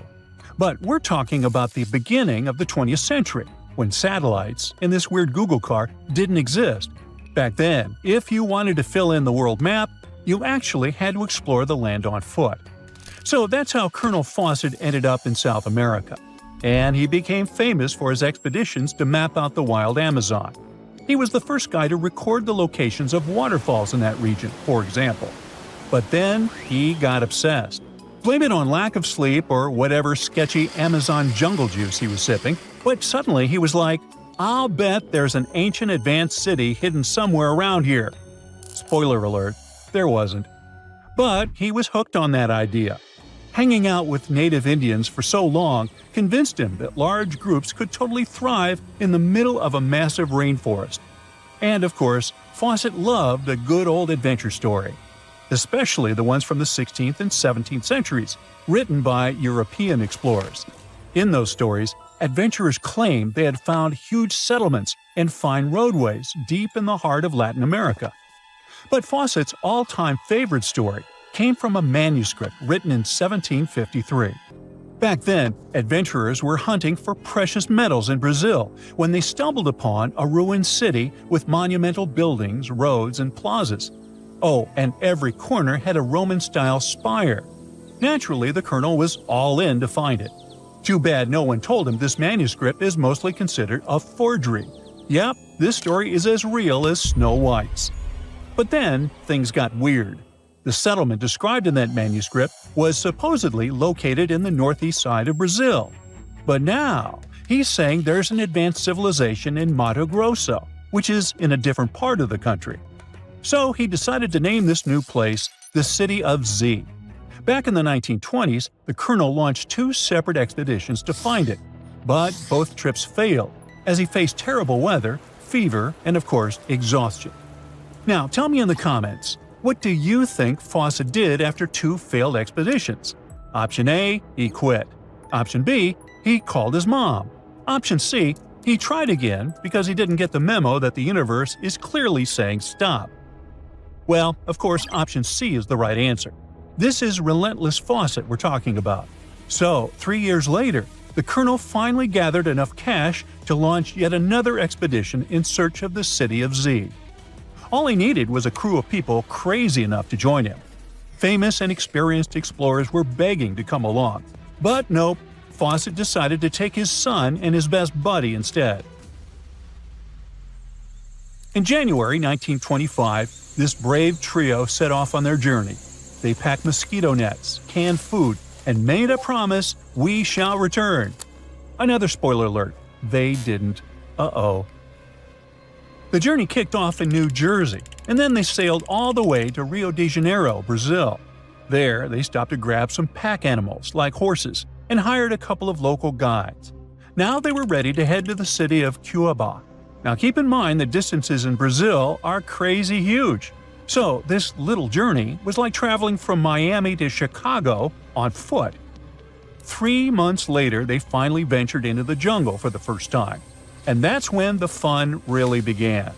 The crew faced piranha-infested rivers, an endless maze of thick trees, and the worst part, bugs. The constant annoying zzz of a gazillion mosquitoes wouldn't let them sleep, and Faucet's best friend's foot got huge from tick bites. But the colonel didn't have time to babysit his friend's princess foot. Oh no, he was too obsessed to take a break. In fact, at some point, he was so far ahead of his companions that he had to camp alone for a night. On May 29th, Faucet finally came to his senses. There was no City of Z. But did he let that stop him? Not really. He unpacked their gear and sent the local guides back to Cuiabá. But before saying a final goodbye, he asked them to deliver a letter to his wife, saying something like, "Don't worry, hon, our son is well and getting stronger every day." Sure he was. Anyway, after this dramatic farewell, the trio set off into the bush alone. The darkness swallowed the thick forest, and then they were never seen again. Okay, that was intense, so let's fast forward. 2 years later, the newspapers were still speculating whether the trio could still be alive, and Faucet became a legend, like Bigfoot, but less hairy. One guy said that the colonel had become one of the locals and was living his happily ever after in the jungle. Another guy said he was held prisoner by the Indians, but no one could confirm any of these sightings. It wasn't until 1928 that the British authorities finally thought better late than never and decided to look for Faucet and his crew. By that time, they were sure their expedition had perished, but they still needed proof. And after days and days of surviving the jungle's worst nightmares, they found, well, nothing. But in a weird way, this mystery inspired more explorers to look for them. It's estimated that about 100 people have passed away in this process, and a few have followed in the explorers' footsteps by disappearing without a trace. So, what really happened to the expedition? Researchers have pointed their fingers at everything under the sun: parasitic infections, starvation, drowning, jaguar attacks, you name it. Some even say Faucet dove headfirst into mysticism and started an occult community in the jungle. The Brazilian anthropologist Orlando Vilas-Boas was probably the one who got the closest to solving this case. Back in the 1950s, he was working with the Kalapalo Indians when they suddenly admitted to, getting rid of Faucet. They even had bones to prove it. But it turns out a forensic analysis showed that the remains didn't belong to the colonel. So we're back to square one, and nobody knows, to this day, whatever the heck happened to them. Faucet's quest, as we know it today, is based on some pretty questionable sources. But there is a possibility that he wasn't living in Delulu land after all. Recent discoveries suggest that his idea of a sophisticated jungle city wasn't just pure fantasy. In 2024, a massive ancient city was found in the Amazon, hidden beneath dense vegetation.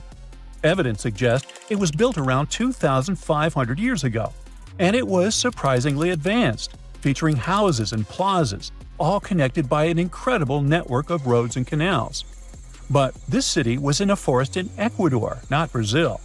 So who knows? Maybe the legendary City of Z is still out there. Ooh. You know, a lot happened in the first millennium CE. Sure, we're talking about 1,000 years worth of human history.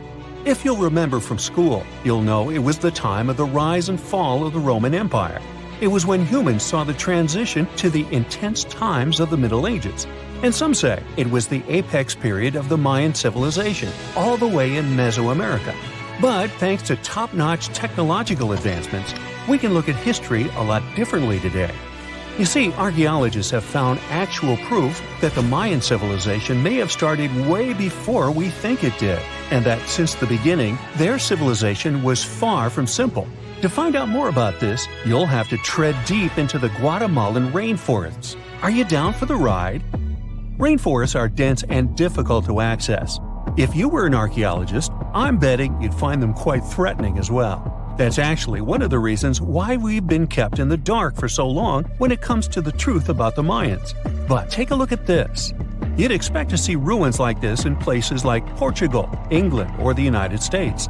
I'm talking about 130-foot wide roads, painted white to help travelers journey through the nighttime. For scale, these roads were about half the size of an American football field. Huge, huh? Scientists recently unearthed a 110-mile network of roads such as these, and they think this dates back to before the first registered Mayan ruins we've known so far. These roadways, which sometimes ran over swampy ground and were even elevated at times, are being called the world's first superhighways. Even if there is no registry of animal-powered vehicles, it's believed that the Maya used them to travel around a network of possibly 964 settlements. They were built like a huge spider web, and from what archaeologists have gathered, they worked as an implied system of economic and social interactions. This completely debunks the traditional idea that the Mayan pre-classic period, which dates back to 1000 to 350 BCE, was made of small tribal settlements. Imagine the manpower and engineering ability you need to muster to build something close to these white highways. Scientists believe that these causeways were built pretty much the same way as the Mayans built their pyramids. Oh, and if you're wondering about these gigantic pieces of architecture, don't worry, we'll talk about them in a bit. Now, so far, scientists believe that the roads were built with a mixture of mud and quarry stone. Oh, and using several layers of limestone, of course. Researchers were only able to find all of this out because of a new technology called LiDAR imaging. Do you know how we've used sonar technology to map out the ocean bed? Well, this is very similar to that. But instead of using sounds, we use laser systems. This mapping system allows researchers to see through and beyond the thick canopies of forests. It's like we have X-ray vision. This is definitely a game changer. But lost Mayan cities began to be unearthed in the mid-20th century, and since then, ruins from cities such as Tikal, Palenque, and Uxmal have been rediscovered. But let's take a few steps back for a moment to get some context. The Mayans were one of the biggest pre-Columbian civilizations living in the Americas. Until now, experts believe that, at its apex, the Mayan civilization consisted of over 40 cities with a population of millions of people. That's a lot of folks. Their civilization spanned Mexico's Yucatan Peninsula, Guatemala, and Belize, and they survived mainly on agriculture. The thing is, the Yucatan Peninsula was an extremely difficult place to grow crops. So the Maya had to develop a complex irrigation system in most of their cities. They built a series of ceremonial buildings, pyramids, plazas, and even courts for playing ball. The Mayans might have been keen pyramid builders, but they also developed an advanced astronomical system. With whatever ancient technology they had, they were able to predict the exact location of planets, such as Venus and Mars, as well as the exact dates of eclipses. Now, let's take a look at some of their sites.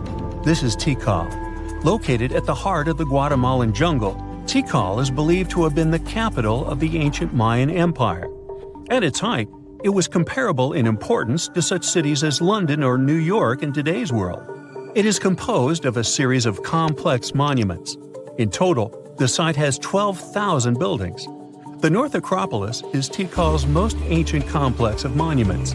Built solely by human hands around 350 BCE, it served as the resting place of kings and chiefs. Its monuments are up to 200 feet high. Back in the day, the step pyramid temples were painted a beautiful red. Mayans loved that color. Today, of course, you'll only see the limestone. We've said that the Mayans spread out through different countries, so it shouldn't come as a surprise that Chichen Itza is a 10-hour drive from Tikal today. There's no feud between the two. They were just different city centers, like New York and LA. It's got one of the best preserved pyramids on Earth to date. Located in Mexico's Yucatan state, this Mayan city is well over 1,500 years old. At its peak, it was home to 35,000 people. The site covers 4 square miles of land. The highlight is El Castillo, a tremendous step-like temple standing 80 feet above ground. Its most peculiar feature is that it has 91 steps up each of its 4 sides, including the upper platform, which makes for 365 steps, the same number of days as the solar year. Makes you go, Behold, the lost city of Palenque. Another important Maya city is believed to have hosted over 6,000 people at its peak. Archaeologists have made some unusual discoveries on this site. The most eccentric of them all makes us think of Indiana Jones and the Tomb Raider. One of the buildings in Palenque is believed to be the final resting place of the Red Queen of Palenque. She was believed to be the grandmother of the last Mayan king. In her honor, a huge monument was built to keep her body after her passing. The discovery of the tomb itself was already thrilling. Archaeologists found an ancient monument when digging at the site back in 1994. The first they saw was a room with a hidden door. Once they opened the door, they discovered an 8-foot-long corridor. At the end of this corridor was the queen's chamber, and inside was the mummy of the queen herself. They found her to be accompanied by her pearls, jade shells, and expensive rocks. But as the team explored the remains, they saw something strange. The room was filled with a red-colored powder. Researchers knew that the color red was important to the Mayan people, but they didn't understand why the queen was buried with this unknown substance. They took a sample back with them for further analysis and discovered that the red powder was cinnabar, a very dangerous mineral. This powder, when inhaled, can cause severe health damage to a person. The team concluded that this could only be a trap for anyone trying to steal her riches. Talk about curses, huh? One thing that has always troubled researchers is the lack of evidence on the decline of this almighty empire. What could have been the cause of their demise? Was it a drought? Some disease? New research in 2017 did shed some light on this issue. Using data from a site called Ciabal, located southwest of Tikal, scientists analyzed radiocarbon data from ceramics and archaeological excavations to extract new information about the unexpected passing of this great civilization. The information shows that instead of a sudden collapse, the Mayans most likely fell in waves of social instability and political crises. These events are believed to have deteriorated Mayan city centers and began causing the dispersion of the Mayan population. So, what's your take on the end of this story? In 1991, somewhere in the lush jungles of central Vietnam, a local logger found a mysterious hole among the foliage and bushes. He looked in there and felt a strong wind blowing into his face. Then, he heard a strange sound from the cave depths and realized that it was the sound of a river. The logger didn't check the cave, but decided to go back there with a flashlight and a rope. When he returned, he couldn't find the cave anywhere. He spent a few years searching for it. Finally, in the 2000s, the logger managed to locate it again. In 2009, he brought scientists to this place. They found out the cave, called Sundong, is the largest in the world. There's so much space here that you'll hear a long echo if you shout. Sundong's main passage reaches 660 feet in height in some places, which is more than half as tall as the Empire State Building. The area of the cave is so huge that an entire New York City block with 40-story skyscrapers would fit in there. There's a deep underground labyrinth under the jungles of Vietnam, hiding 3 of the largest caves in the world, and Sundong is number 1 on this list. The vast space inside is filled with various plants, unique microclimates, and different landscapes. There's a real jungle growing underground. It became possible thanks to the collapsed ceiling in some places. It lets sunlight penetrate there from above. There are huge stalactites 250 feet high on the ceilings and walls, which is more than the length of a passenger Boeing. They've been here between hundreds of thousands and millions of years. Some limestone deposits are more than 450 million years old. It means they've existed since the time long before the dinosaurs. Besides the jungle, there are also many rivers in the cave. They were formed because of rainwater coming down from holes in the ceiling. These rivers are smooth and fast, like slides in a water park. But riding them isn't the best idea, since they can carry you into one of those long labyrinths that the cave is full of. And we still don't know where they're going. You may find yourself in another unknown part of the cave. This is what happened in 2018. 3 divers accidentally discovered new areas in Sindong. The cave turned out to be much bigger than everyone thought. They dove into one of the cave's lakes and reached a depth of 256 feet. At the bottom, they found a separate tunnel. Divers lowered a fishing line with a lead weight there and found out that this place reaches a depth of 394 feet, and the tunnel is more than half a mile long. We still don't know the exact size of the tunnel. Sindong also connects to another huge cave. There are lots of things you can see in Sindong besides underground labyrinths and rivers. You can find spacious rooms with lakes, and you can walk for hours along dark mountain corridors. This place is strikingly beautiful, but dangerous at the same time. And the coolest thing is that you can take a walk here. Since 2013, Sindong Cave has been open to tourists. It's not just an easy walk to take some selfies though. The expedition to the cave lasts for several days. For the first day and a half, you'll explore the 3rd largest cave in the world. And only after that, you'll reach Sindong. The path will take you through rivers, dense jungles, mountains, and rocks. You can meet many exotic birds, monkeys, and other animals. And according to many people, the way to the cave is even more impressive than the cave itself. When you reach your destination, you'll spend the next few days exploring Sindong. Together with other tourists, professional guides, and porters, you'll be sleeping in tents in different places in the cave every day.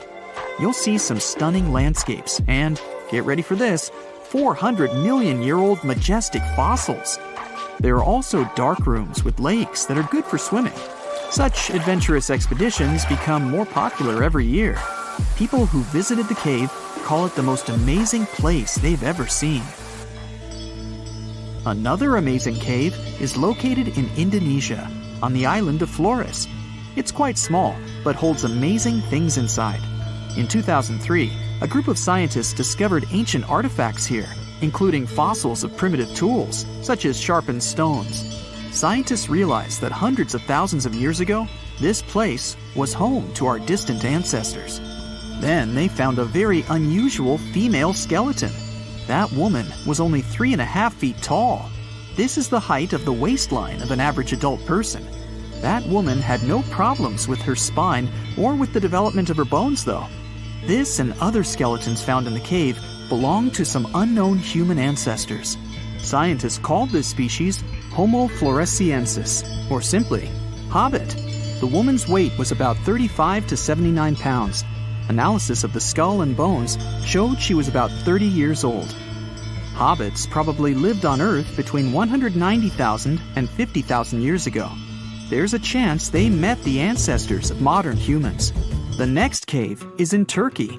Imagine that you live in an old house and decide to make some repairs. You throw all the old stuff out of the rooms. The last place to sort out is your basement. You've hardly ever visited it and have no idea what's hidden there. But it's pretty spacious, so you decide to turn it into a room. You tear down the wall and discover the entrance to the cave. This is a tunnel that leads underground. You walk through the cave and see a real underground city. This happened in Turkey in 1963. One of the locals discovered a secret passage to a lost city in his basement. About 20,000 people could live there. There was enough space for livestock and food supplies. It's not just a maze of tunnels. There's a chapel, a school, stables, kitchens, walls, and other signs of civilization. The city was built in the Byzantine era, in the years 780 through 1180. It's not the only one down there and is connected to many underground tunnels and towns that stretch for several miles. Let's finish our journey in the strangest and most frightening cave. We're going to the southeast of Romania, near the Black Sea. Here, on a desolate wide plain, you can find a hole. This is a tunnel leading deep underground. The air inside the cave has high levels of hydrogen sulfide and carbon dioxide. Under normal conditions, the air we breathe contains around 20% oxygen, but it's only 10% here. You won't be able to breathe freely without an oxygen tank. The water and air here are poisoned. Almost no animals are able to live in such conditions, at least the ones we know about. And this cave is filled with 48 species of living organisms, 33 of which are new unknown species. Creeping things that live here can scare you, especially if you're afraid of bugs. Strange white snails and white spiders are crawling along the walls. An unknown species of leeches and transparent shrimp are swimming in the water. White millipedes with huge mustaches are creeping on the ground. Here you can also meet an unknown kind of scorpion with a transparent white body that doesn't look like any other kind of scorpion. Nothing here looks like ordinary animals at all. All creatures in the cave are white or transparent. They don't have eyes, but they have long paws and antennae whiskers that help to navigate in space. Plants can't live here without sunlight and clean air. This means that oxygen isn't produced in this place. So how do these creatures manage to survive? The answer is in the water. The surface of the lake and puddles here is covered with strangely moving foam. This substance is a living organism. It consists of 1 billion bacteria called autotrophs. Ordinary plants absorb carbon dioxide and use photosynthesis to produce oxygen. This cave is filled with carbon dioxide. Autotrophs absorb it and secrete tiny food particles. Bacteria feed on these particles. Larger organisms then feed on those bacteria, and so on. In the end, there's enough food for everyone. This process is called chemosynthesis. It's like photosynthesis, but uses water instead of sunlight in its chemical reactions. In this cave, evolution has created a completely unique biological system